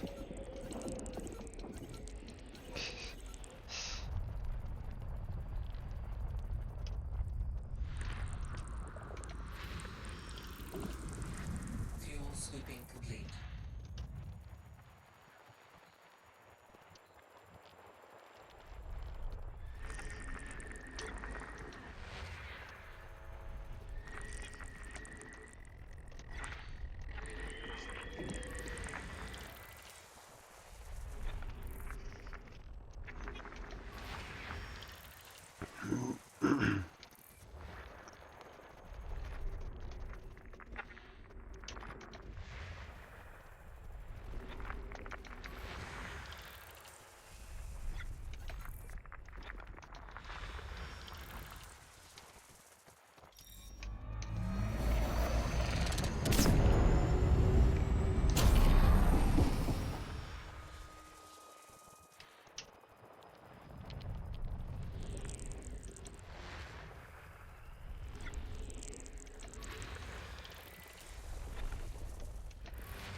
System scan complete. Okay. So the system scan also has to be complete. That's why it counts up after the fact. Okay.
scoop disengaged. Crane shift drive charging.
Fuel scooping complete.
System scan complete.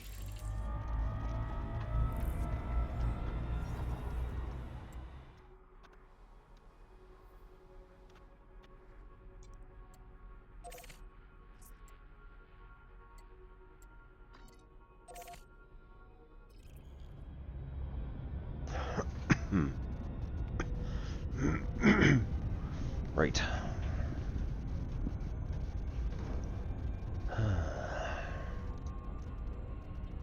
So a little bit of physical activity this evening.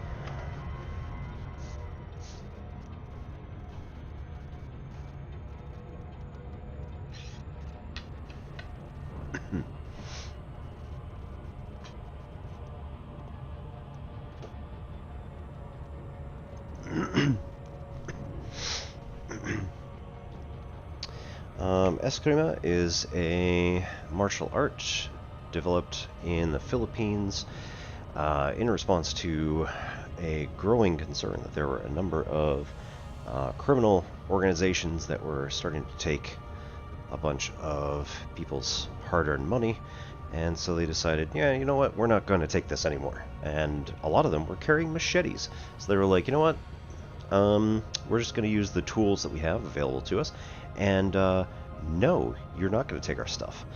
So this may be a slightly apocryphal origin story, but that's where it came from. The Spanish colonizers came about and decided, hey, you know what, I don't really like all these people swinging around machetes. So they were like, well, chances are they could organize and rise up, so we're going to stop them.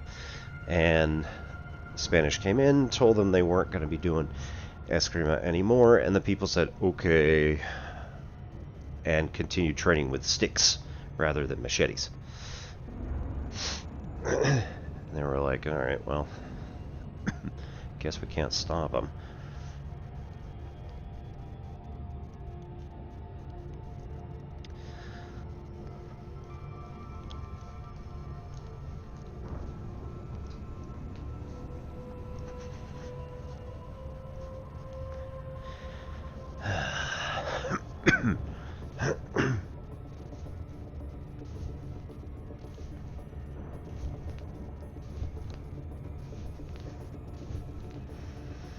Ooh, got some nice cracks going on there too. So we're probably going a little bit hard on that. Ooh, I like that actually. Ever so slightly let the sticks go to just where the fingers were grabbing onto it here, and that allowed it to come around a lot better. Didn't hurt my wrists anywhere near as much as it usually does. Awesome.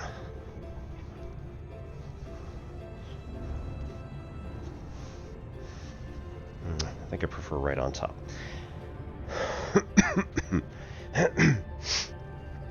So, Eskrima used two major modes.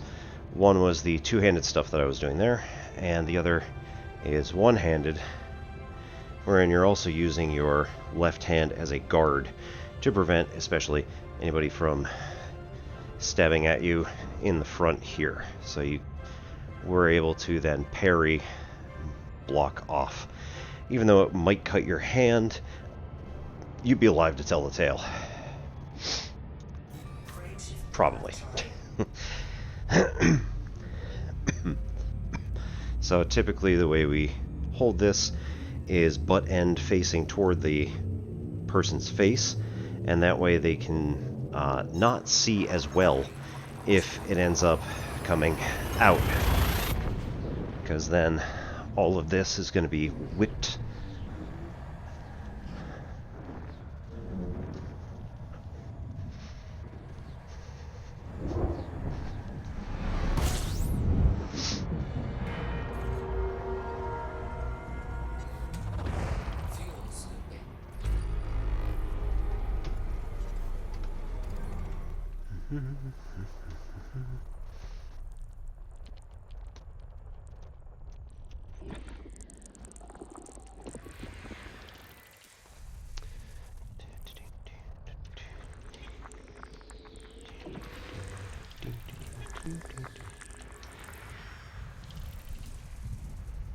Alright, one hiding behind the sun.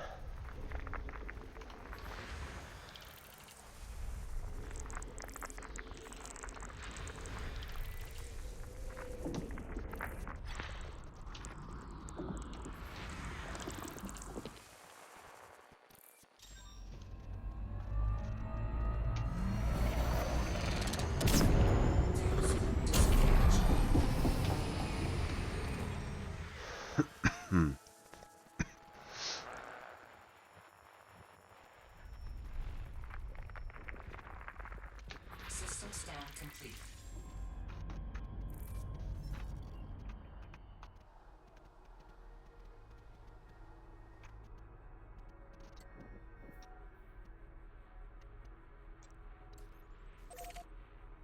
Next jump.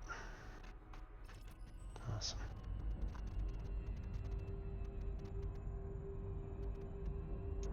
Frameshift drive charging.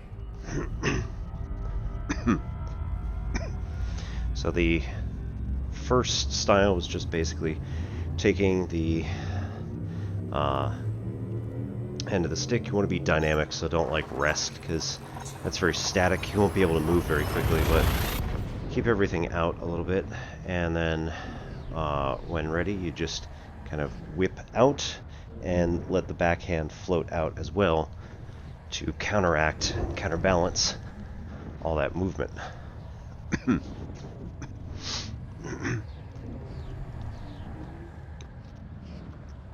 The second movement is a double strike, the exact same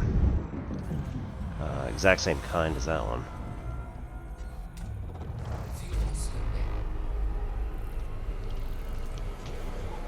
Alright, we'll rest there for a minute.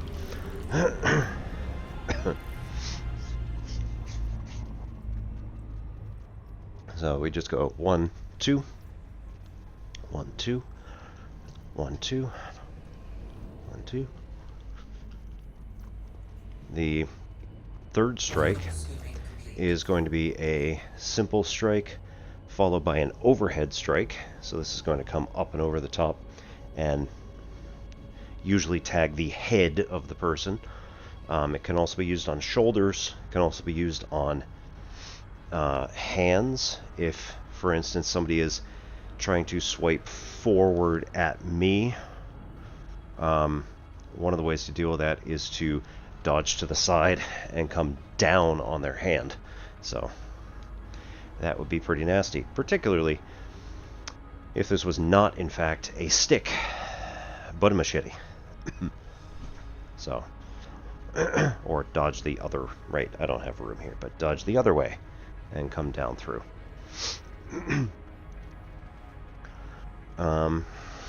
So together that would look like a single overhead single.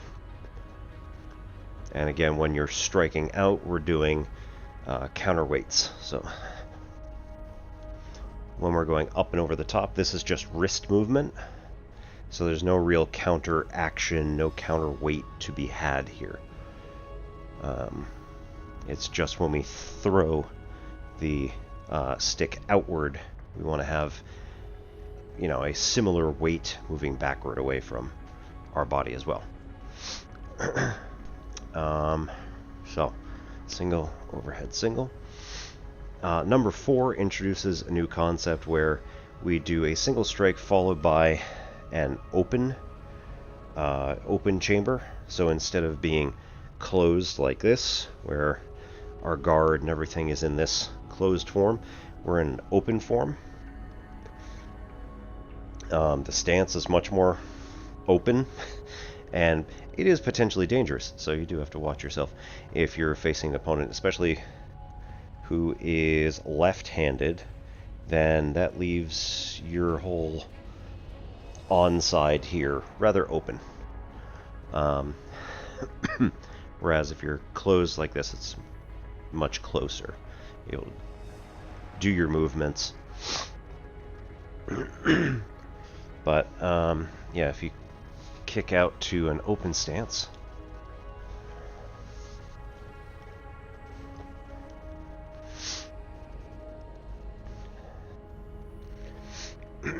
alright, typically you've also moved your foot back, and here your guard is a little bit further away from your body, so it's not right up against your sternum, it's more in this space here.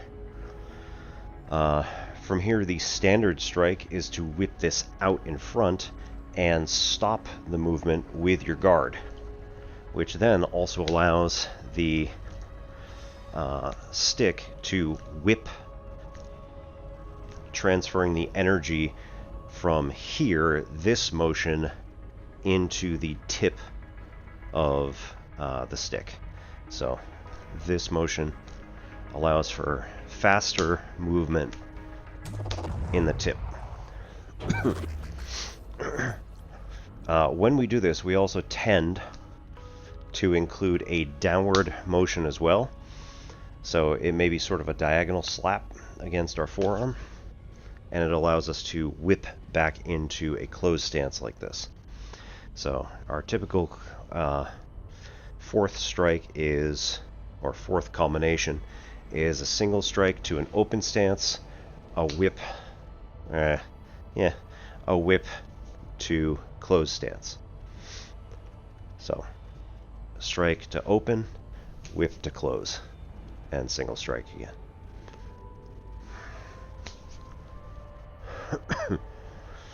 I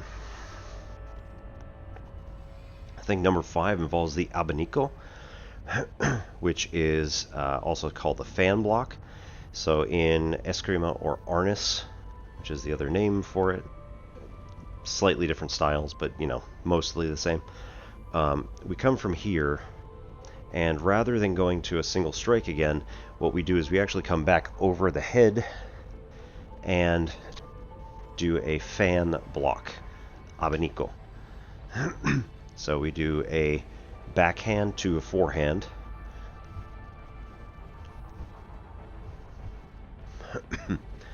and then we do a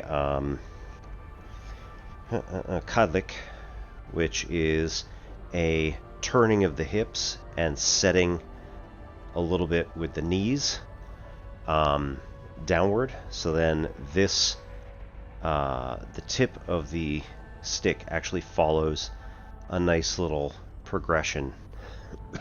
This is a nasty hit. If you do ever get hit by one of these, I have had a couple of experiences with the safety gear on.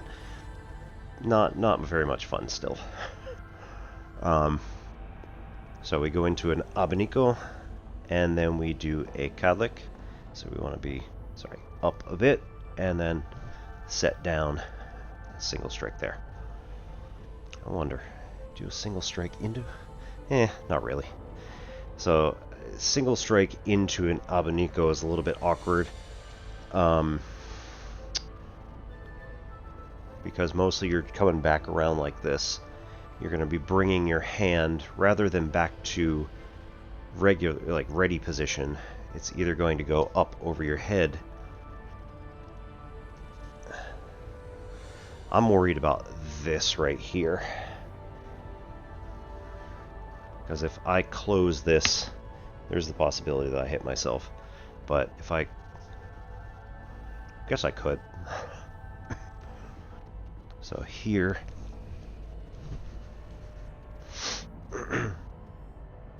but I think typically this just goes straight from closed position straight into the abanico, and then into the kadlik, and then a single hit to finish off.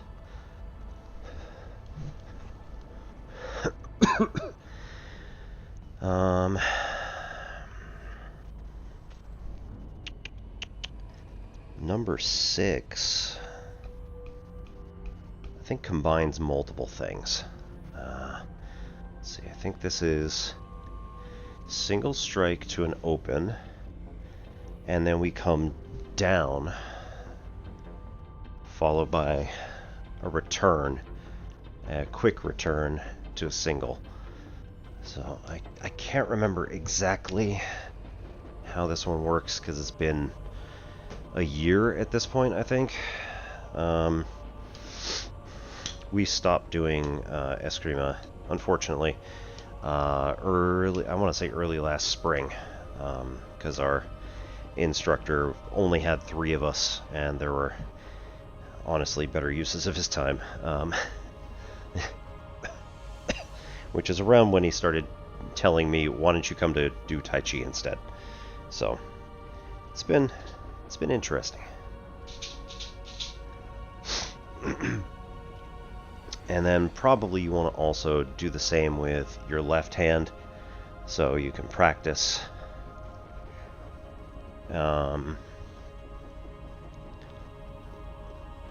Practice all the same stuff, but with your offhand, so that you're not going to be too set in your ways.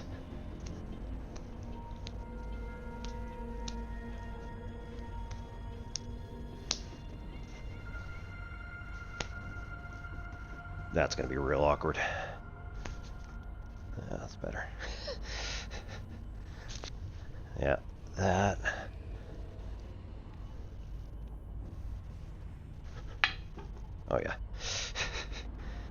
it's going to be real awkward until I get my wrists. Left wrist to be the same as my right wrist. But anyway, that is Eskrima. Many people's first introduction to it. Right here on this channel. Woo! Let's see. Where are we? Looks like we got one planet to scan.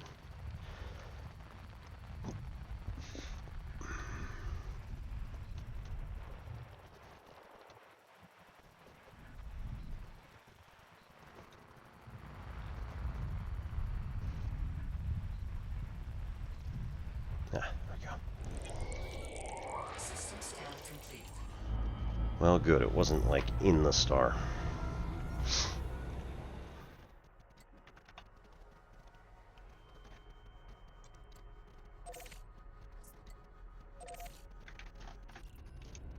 Frameshift drive charging.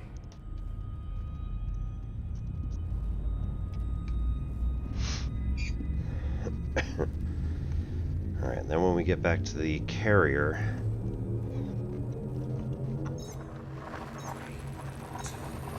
we'll see just how much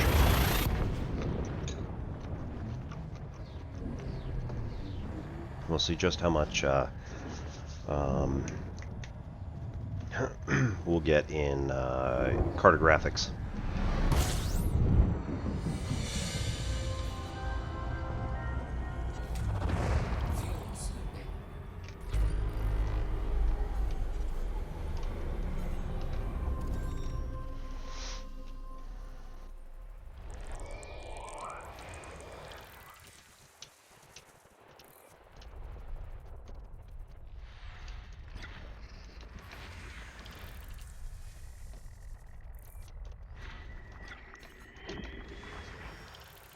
Fuel scooping complete.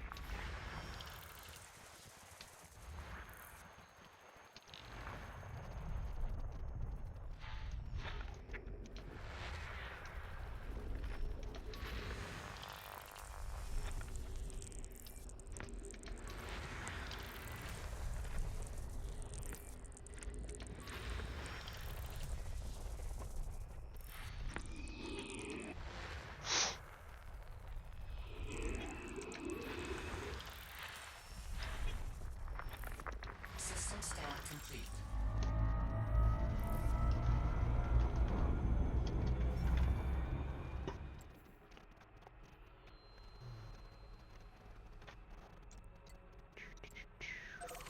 Nope.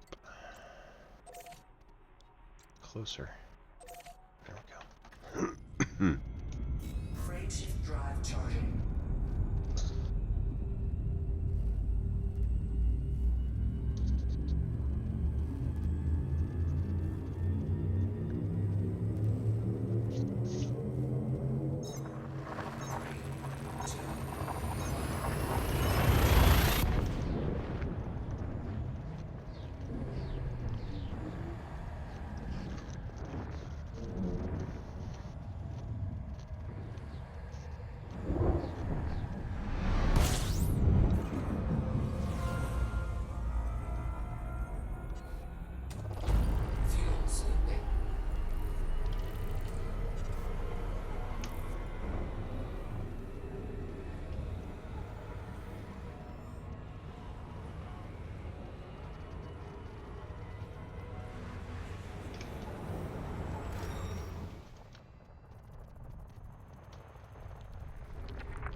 That was an interesting sound.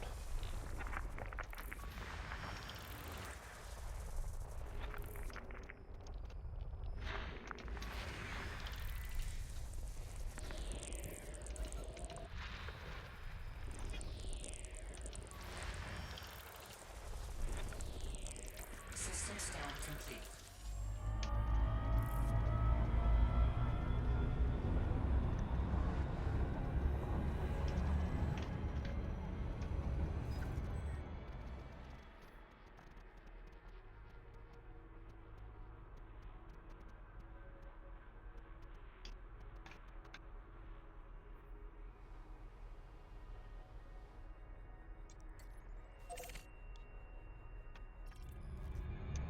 Frameshift drive charging.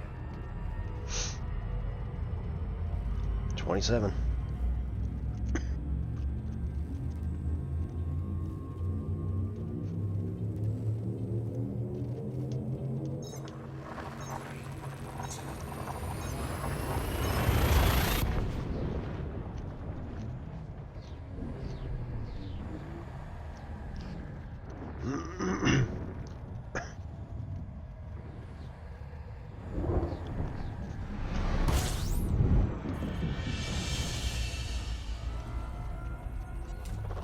Fuel scooping. System scan complete.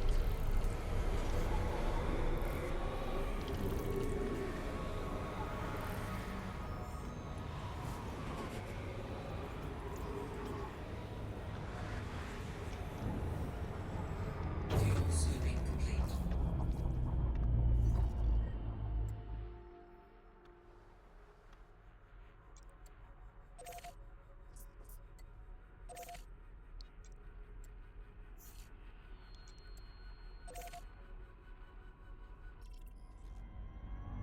Frameshift drive charging.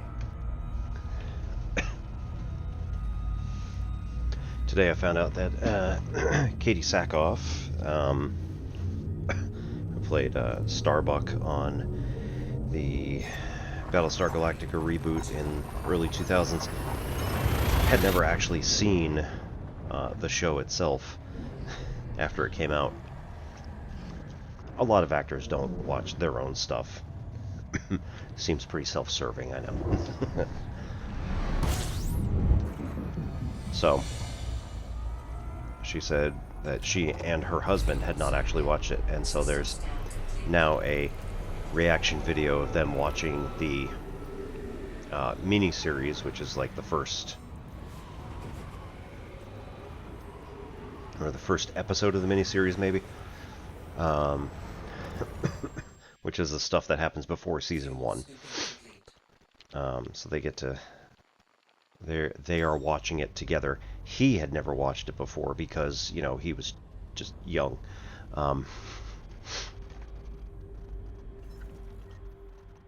So it's just terribly amusing watching them like, oh, that haircut, oh, and reminiscing and being like, oh, remember that guy? Ah, great actor.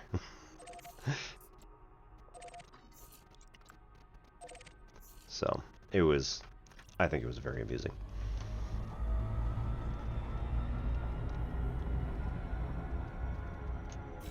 And if you want to watch the whole rest of it, you do have to pay their Patreon, but I was perfectly happy to just watch the first episode.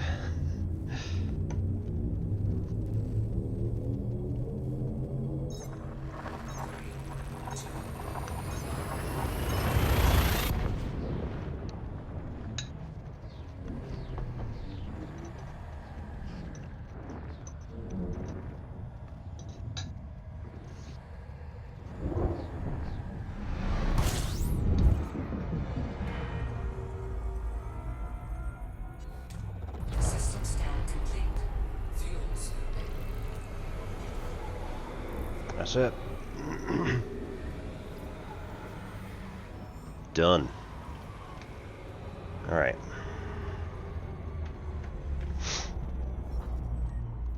So now,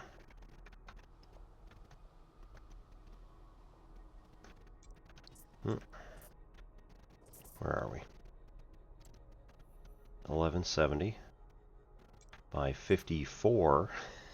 There we go.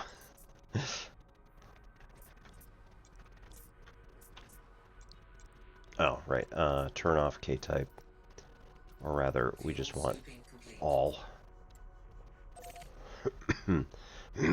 Still 9 jumps. Not too bad. Thank you, Commander. Your contribution has been noted and will be passed up the chain.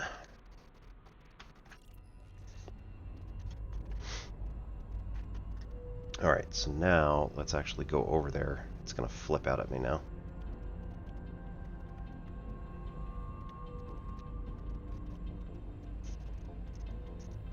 Let it do the initialization. Run through all the things that I did.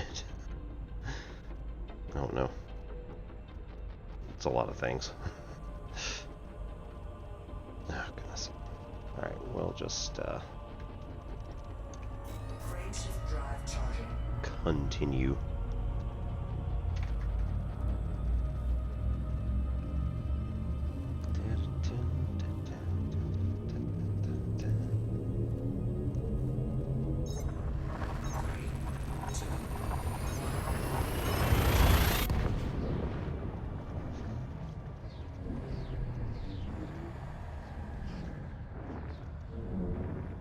Oh my goodness.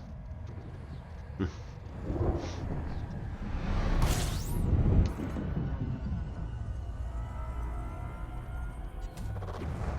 scooping. I don't even know how many items it's covering.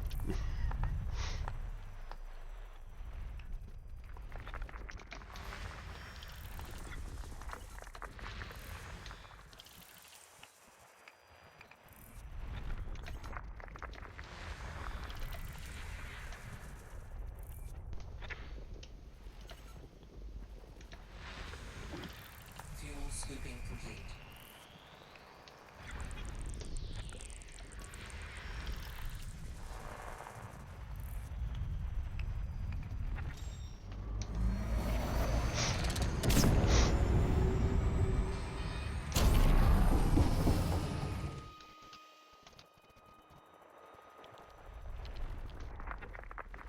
System scan complete.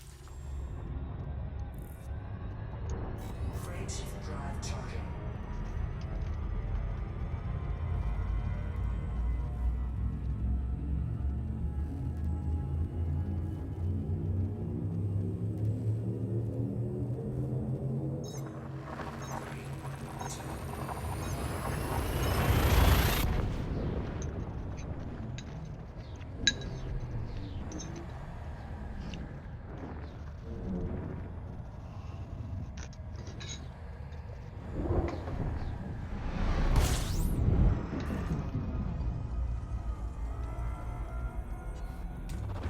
Fuel scooping.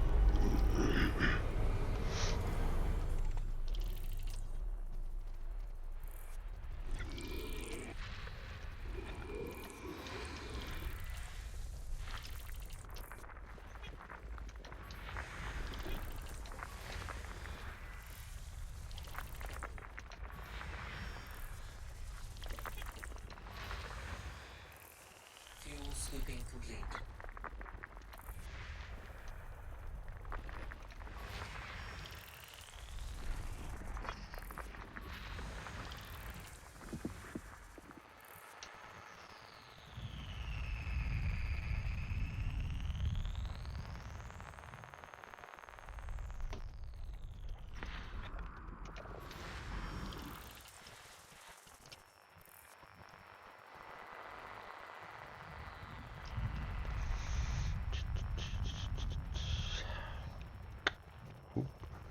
Hey.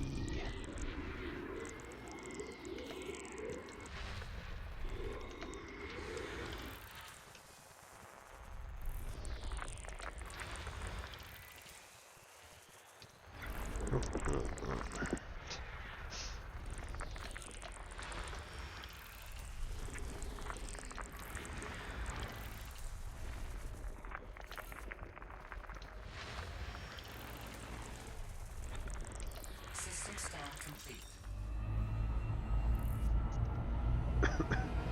Frameshift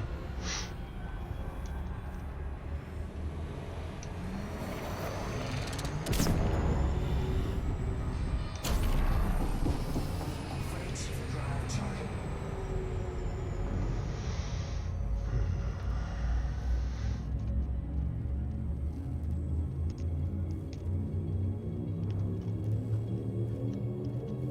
We are back to Pyrivier now.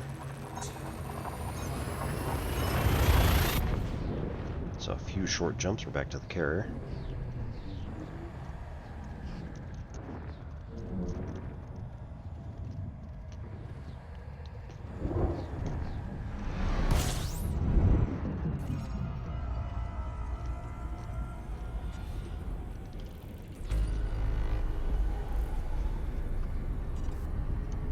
Frameshift drive charging.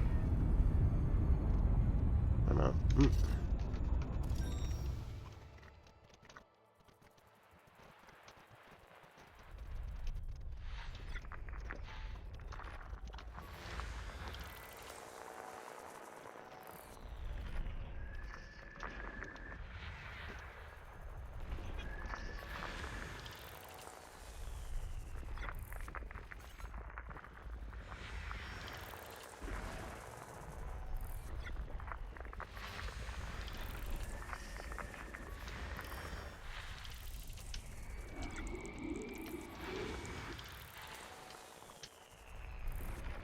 System scan complete. Frameshift drive charging.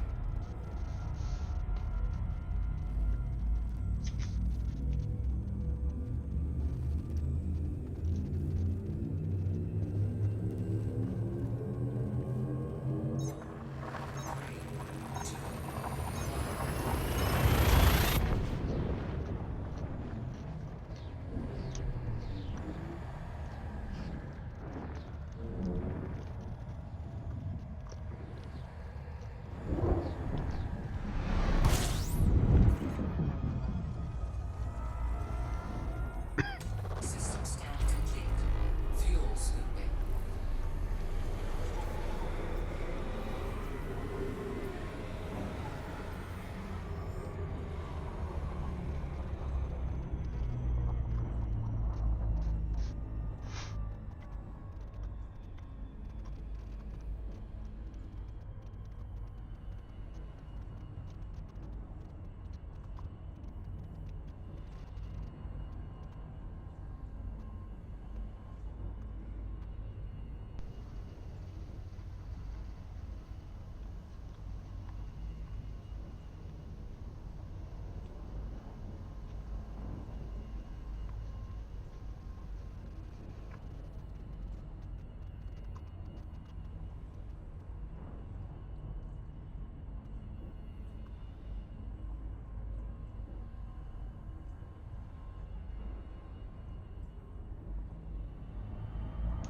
Frameshift drive charging. Next one's a Class M, so we can start refueling off that one as well.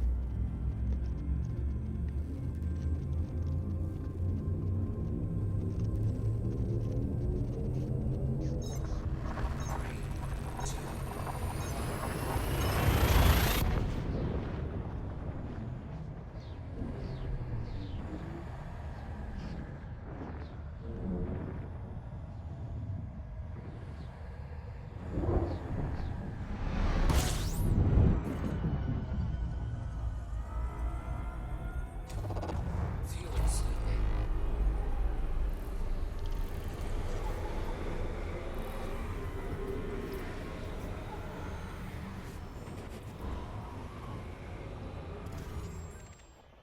Fuel scoop disengaged.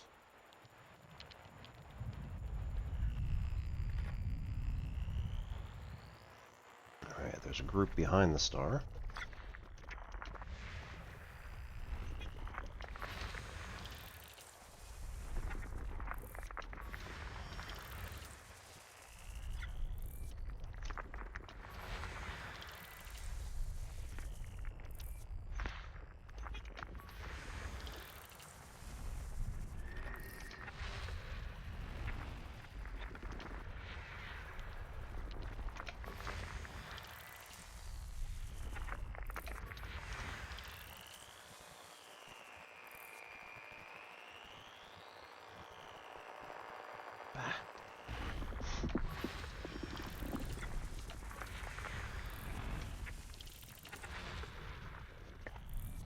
looked closer than it actually was, so.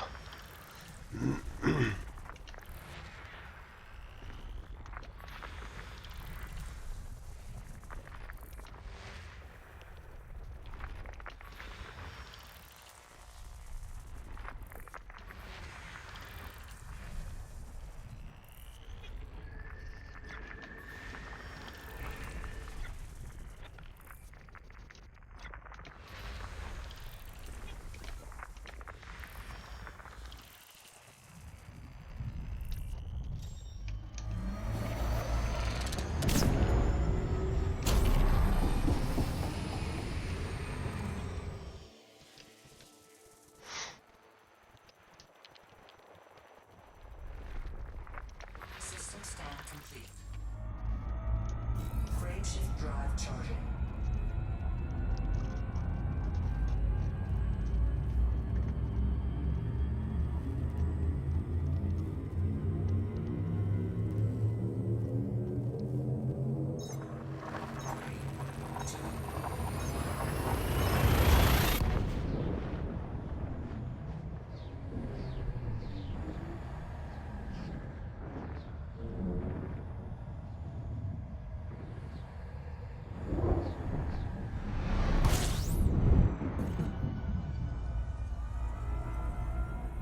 System scan complete.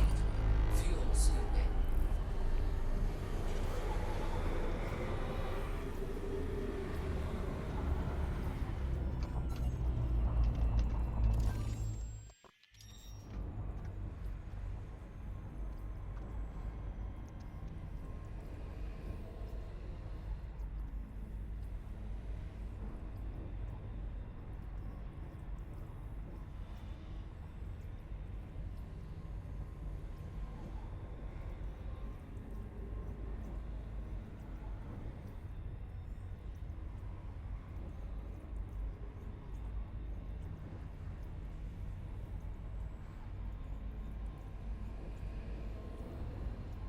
Fuel scooping complete.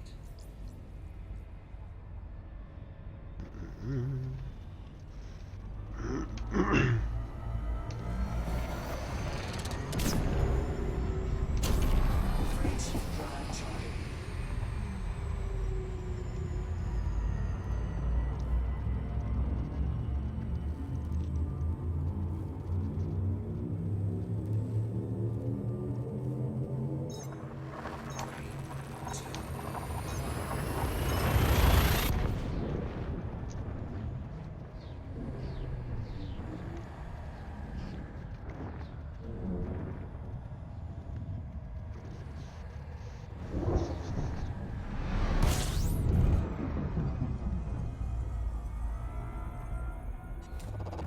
Fuel scooping.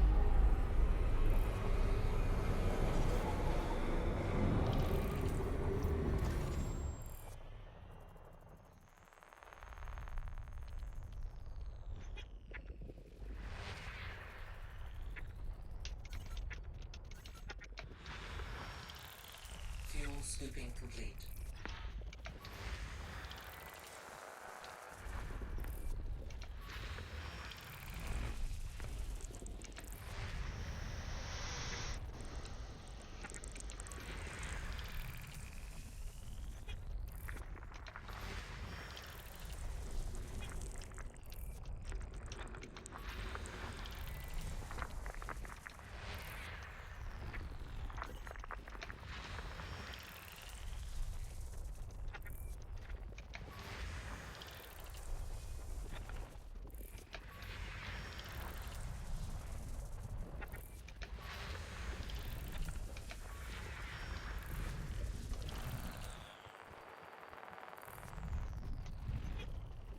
System scan complete.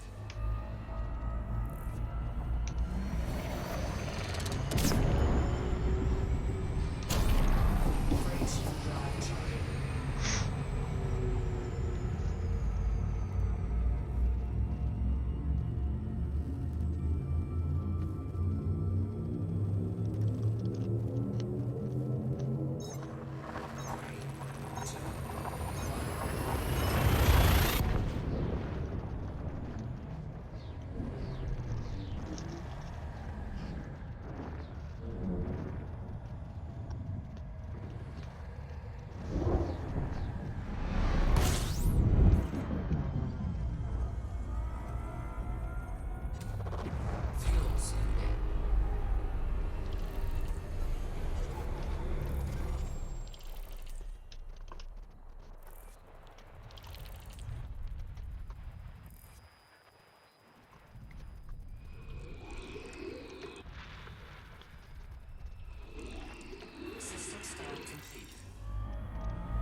Where'd that go? Hang on one sec. Gas giant with ammonia-based life, you say?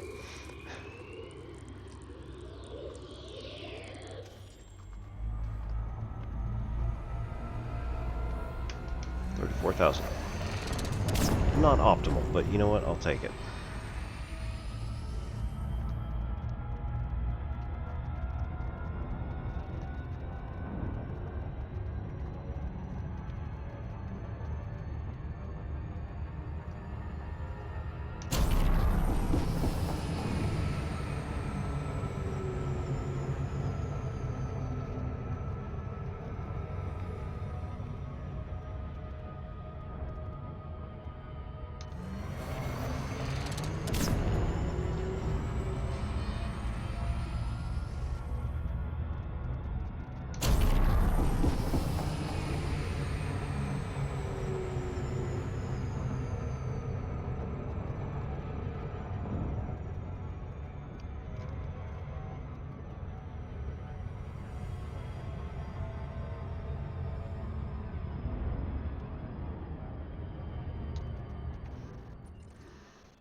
Alright, ad break's gonna start. This time I'll actually go and get my water. Whoops.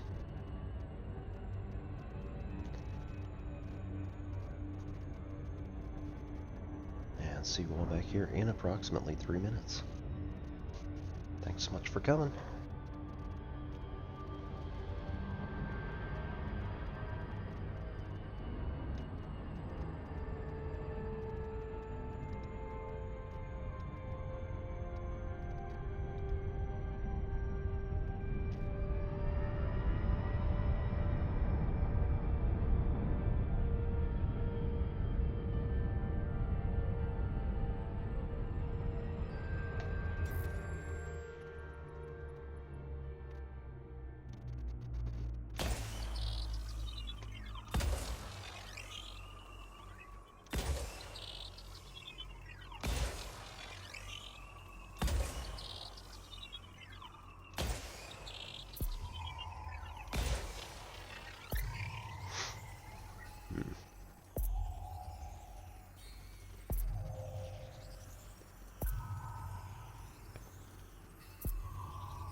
Surface scanned by 50%.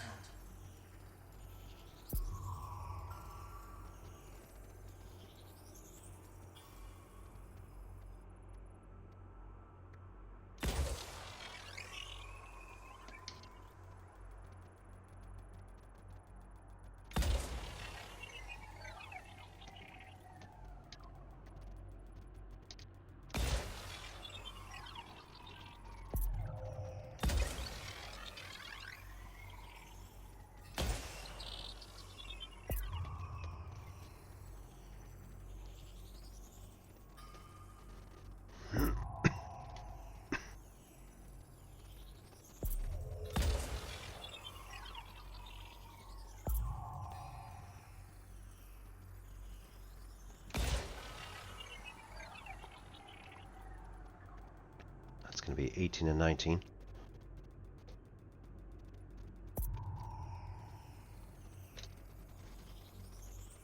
Surface scan complete. Hey. Alright, be right back.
back, everybody. I don't need hostiles. I wanted you to go back here and log. Cool. That is our next system. Awesome.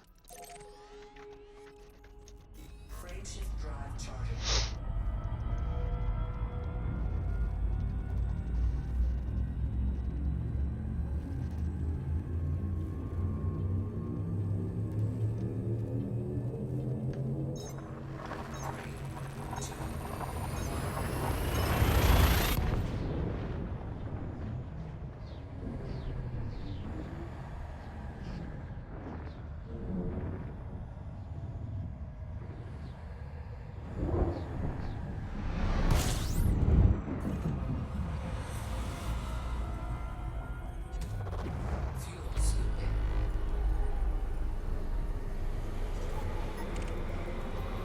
I think this is it. Gee, how could I guess? Everybody's heading this way.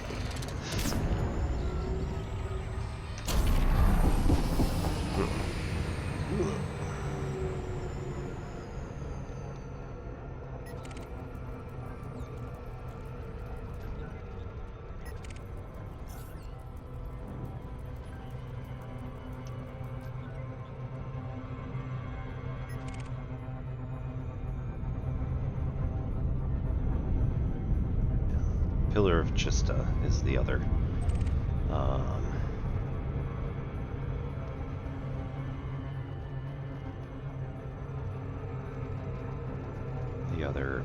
Carrier that's hopping us around. This one here, the DSSA, is the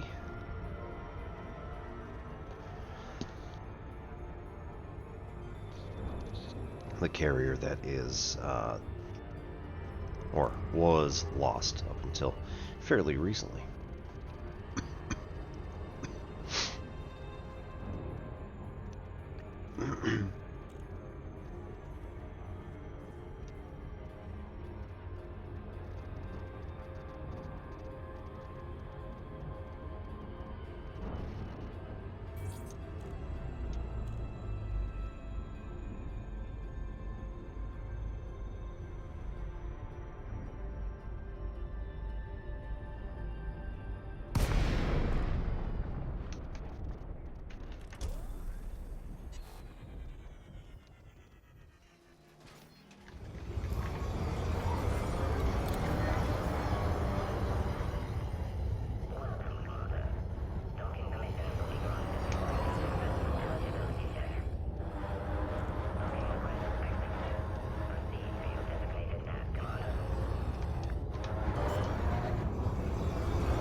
It's getting real laggy because there's a lot of people in the area.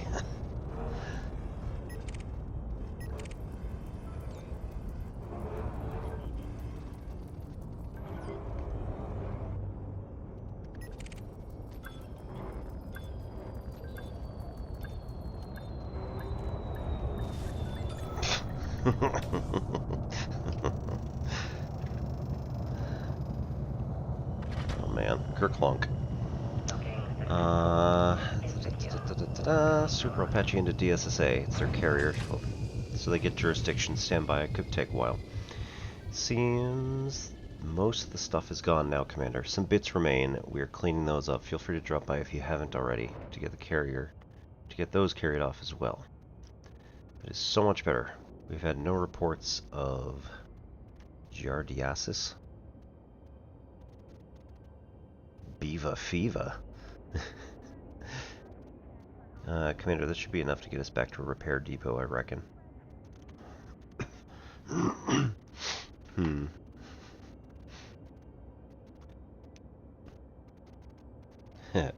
Nice.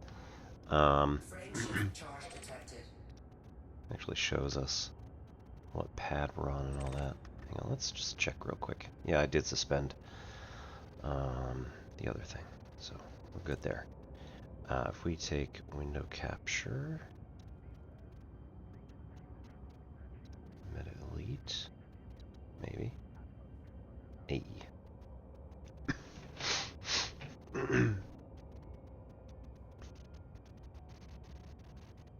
Oh man, that's every single one of these systems. Well, at least it's counting through the K-class stars at the moment, so...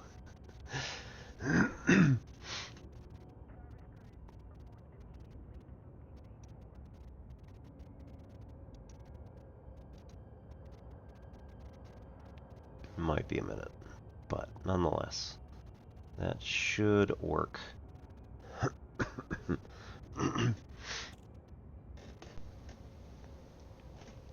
While we're at it, let's go and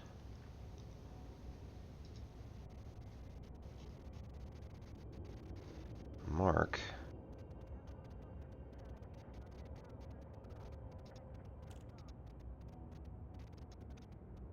let's learn a new word or two from John Gould's Main Lingo, Wicked Good Guide to Yankee Vernacular.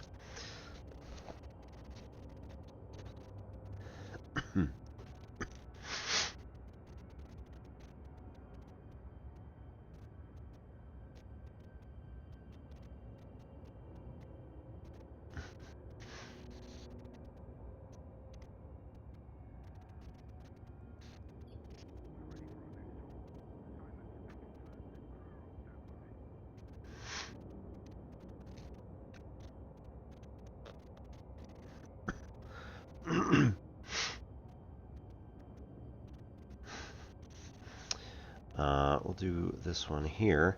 The word is lily iron. A lily iron is a harpoon with a detachable head used for whales, swordfish, and horsefish. To put the lily iron to somebody is to deflate him, perhaps even to beat him up.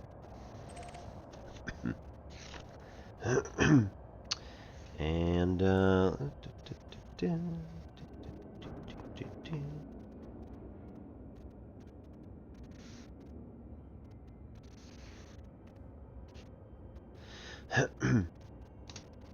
and to serve. To serve is a term for winding a cord on a rope's end in the porcelain of a line. Also, the special word for fallen of the tide. What time does the tide serve today? And on the farm, to breed, as in the good-natured colloquy. Teacher says, "You're late, Thomas. Do you have an excuse?" Thomas says, "Yes, ma'am. I had to get the cow served." Teacher says, "Can't your father do that?" Thomas says, "No, ma'am. He ain't registered."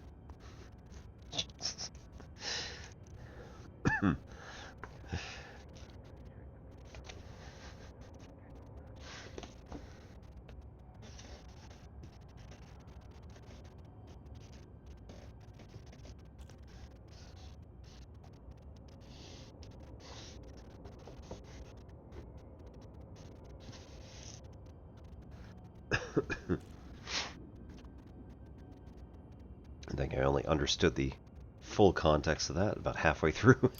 It's all good.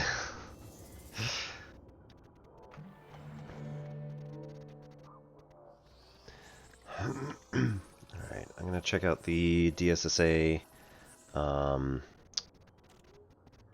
items here.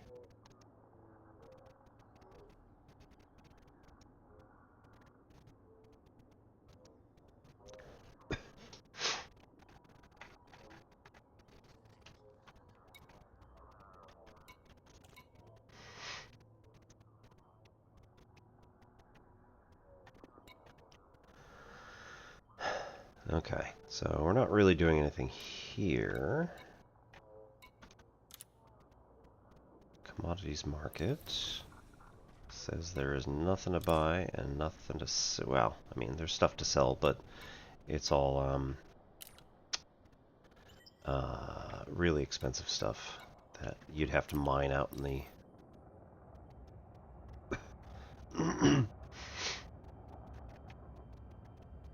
have to go mine out in the belts.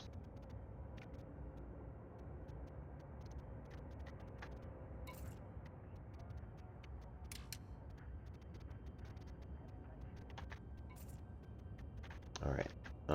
If we go and disembark, I don't think there's anything really to do with that.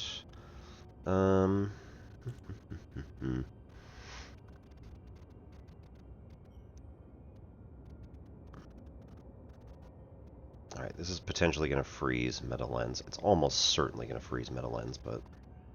Yep. Damn it.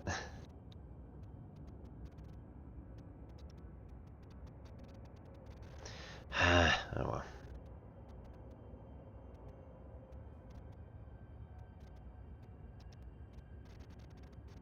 Alright. So we go back over here. And we recapture current... Actually, you know what?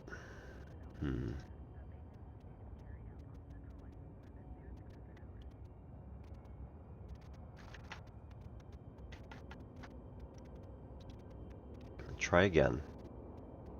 Run MetaElite.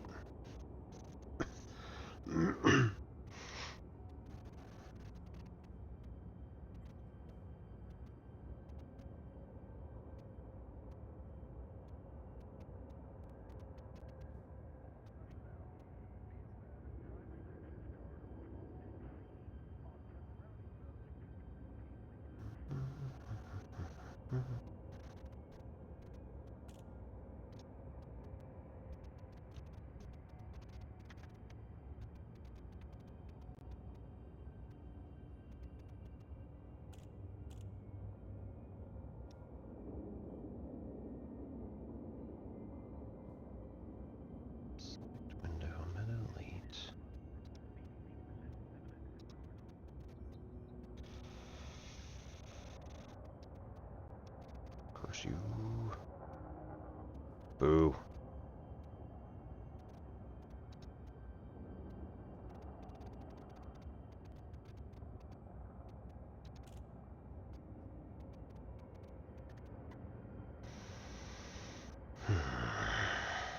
Fine. Force quit again.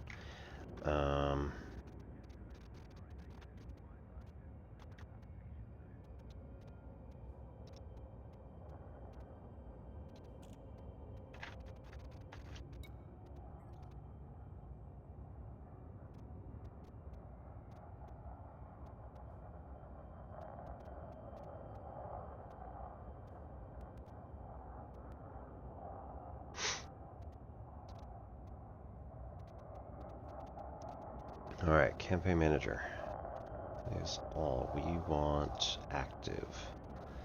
So we've got the one that goes to Rendezvous Point, got the one that goes to Seldovich Nebula. Okay, Lamont Archer, Dark Side of the Moon.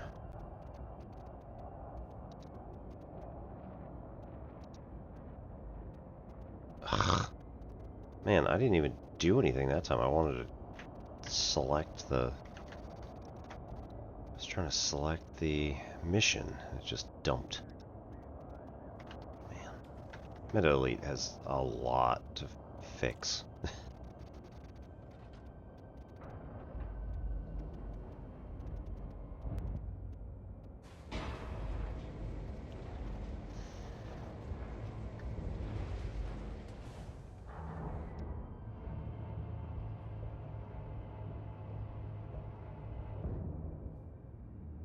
Alright, let's just go back to Elite Dangerous.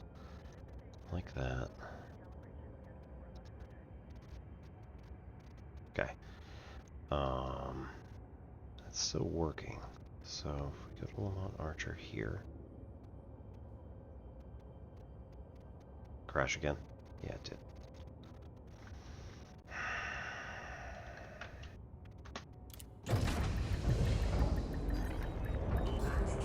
Alright, let's go to Pillar.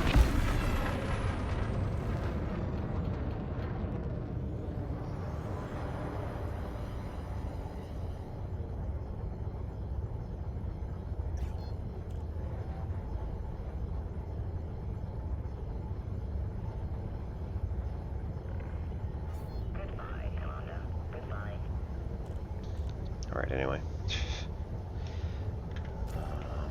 So we are going to Cancel our filter. Go to the Pillar of Gista. Also, add a bookmark.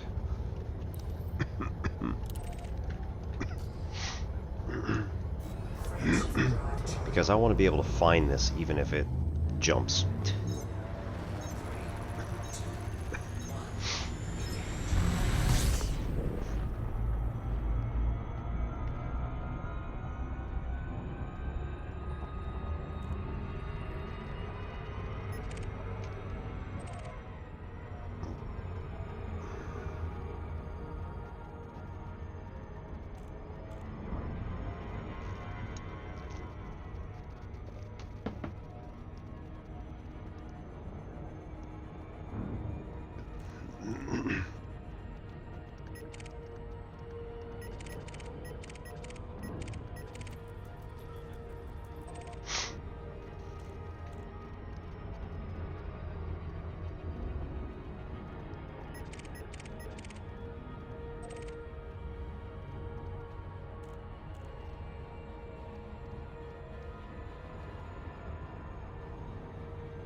Pad 6.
Alright, Universal Cartographics.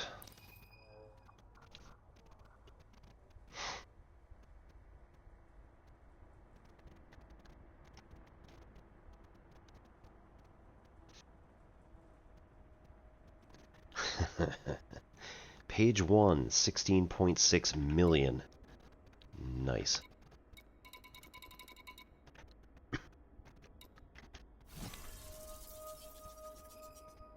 Width.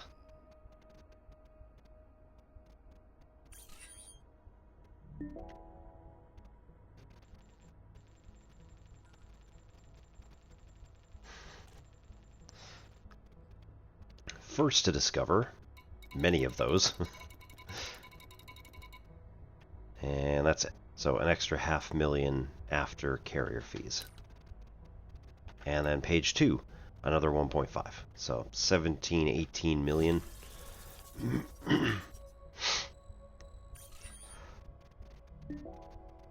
With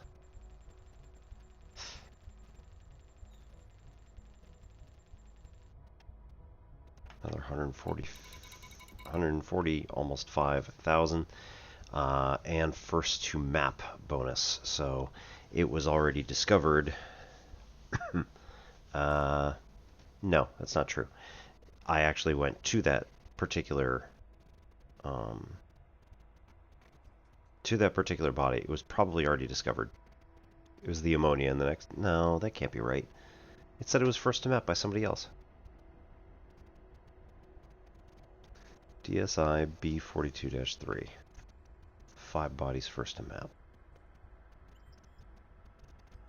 Maybe that was somewhere else. Might have been this morning.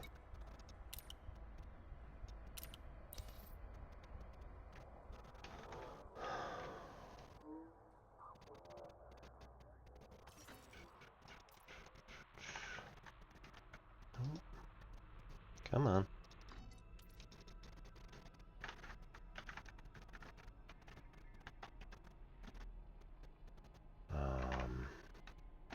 say DCI? Ugh.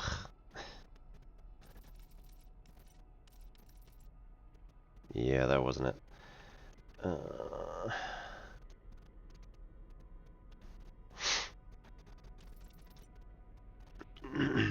Well, it doesn't much matter.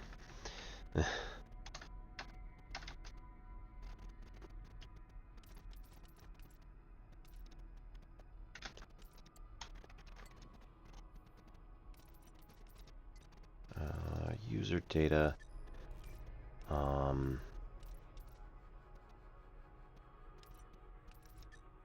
Visited, not visited. All right. You know what? Let's toggle not visited. I only really want to look at the ones where I have actually visited KDI. That might be it. Have not mapped yet.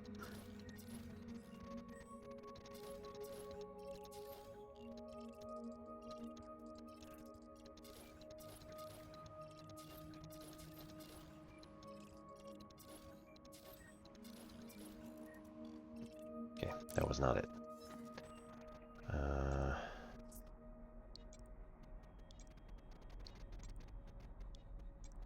DSI.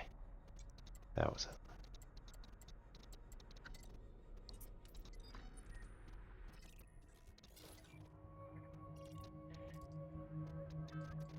Five.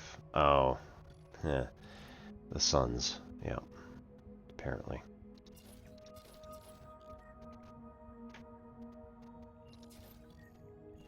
Gave me first to map bonus on Suns as well. That's not right.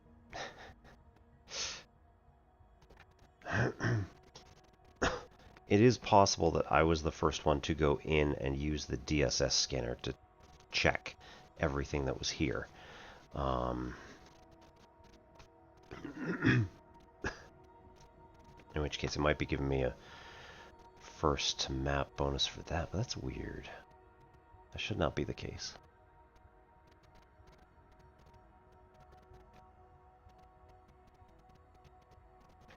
Well, anyway. Redemption office. We should also check and see if we have any special things. Intel packages would have been the... Codex. Yeah, Pilots Federation gives us a bonus for things that we scan, especially on planets, like if we have geological features or if we have biologicals. Speaking of which, we may actually have a biological with us.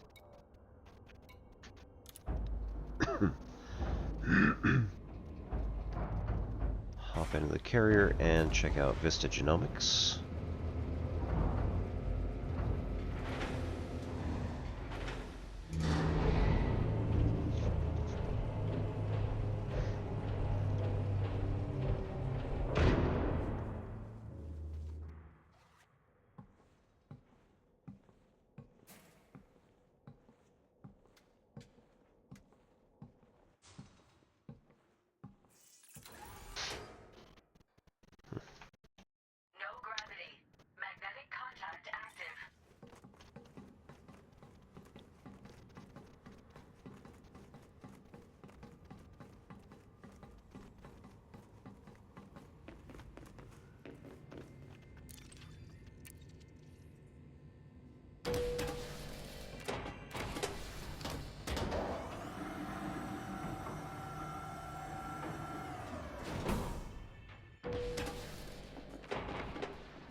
Unscanned. Excuse me?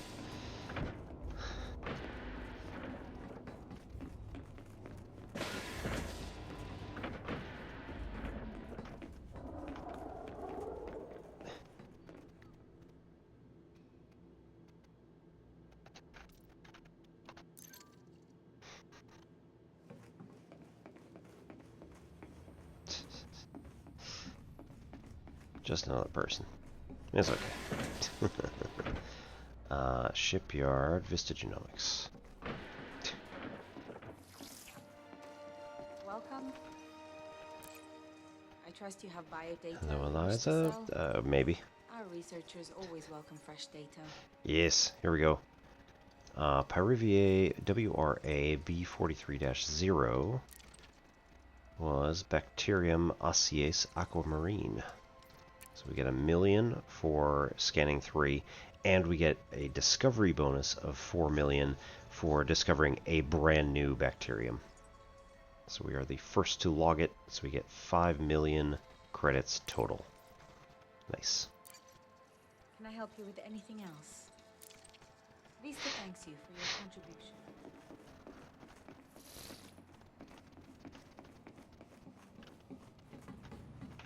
Pilot's Lounge. Pioneer Supplies. Ooh. I don't think there's anything worthwhile here, but yeah. Weapons, upgrades, whatever you want, I've got it. Hmm. If I don't have it, it's not worth having. I don't believe you. None of these guns will let you down.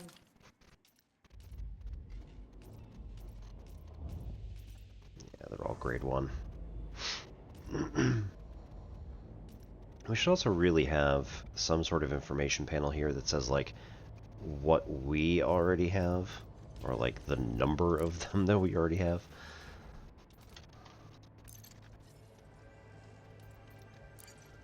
I'll be here. There are quite a few that are, like, definitely should not buy any extra of whatever type.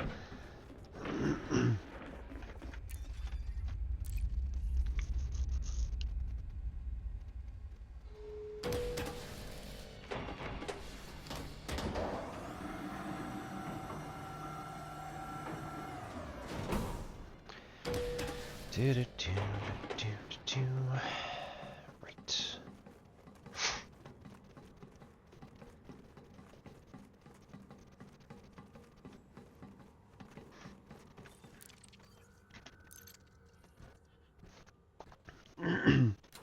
Alrighty, I think that's going to do it for tonight. We have all of our data that we then uploaded. We have attempted to get MetaElite to recognize what we're trying to do here, and, you know, mixed success. It's having some trouble now. Just again, for whatever reason, just felt like throwing a fit. The programs do that sometimes.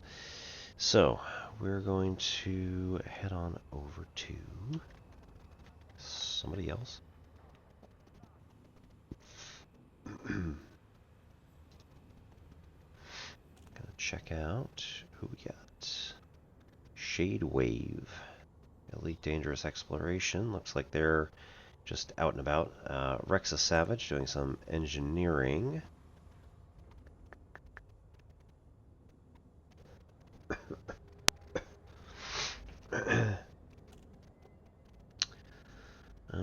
SDK is doing grounded too.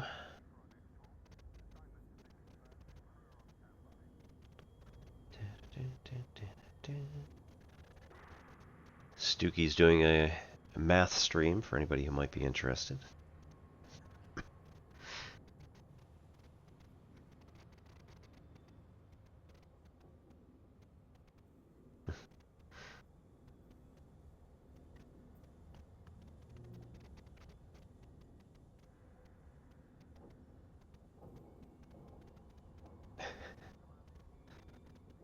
Ace 5 is doing Detroit Become Human, but currently is playing Pokemon.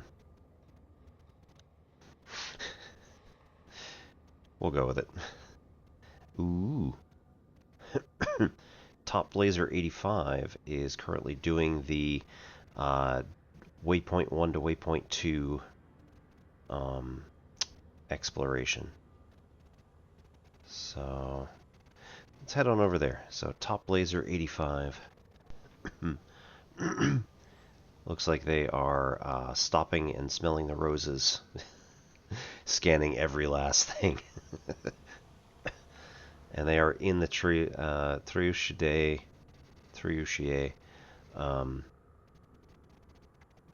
sector. So they're at least close. So hope to see you all soon. We'll be out at D&D on Sunday. Saturday we'll probably take off and just hang out. Good chance we'll be in Dawn's stream over in Dawn Factorial.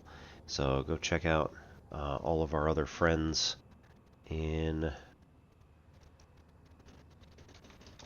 our math community. Those of you who are here on Twitch watching the VOD, that's going to pop up in chat just now. And we also have some friends doing study groups. So they like to look at all sorts of information and learn some new stuff, and hope you do too. So go check them out too. Anybody who's in the YouTube channels, I say them regularly, so we got like 20 seconds. I'm not going to make it. Dawn Factorial, EN Stuckey, E to the 2I Pi, Penn Center, Talos Teaches, Physics and Depression, The Tutor Wizard, Phobos Dream, whole bunch of other people. Anyway, we'll see you all later. We'll be back on Monday for mathy stuff. Have a good night. My name's ObiPEZ. This is N Simplex Pachinko.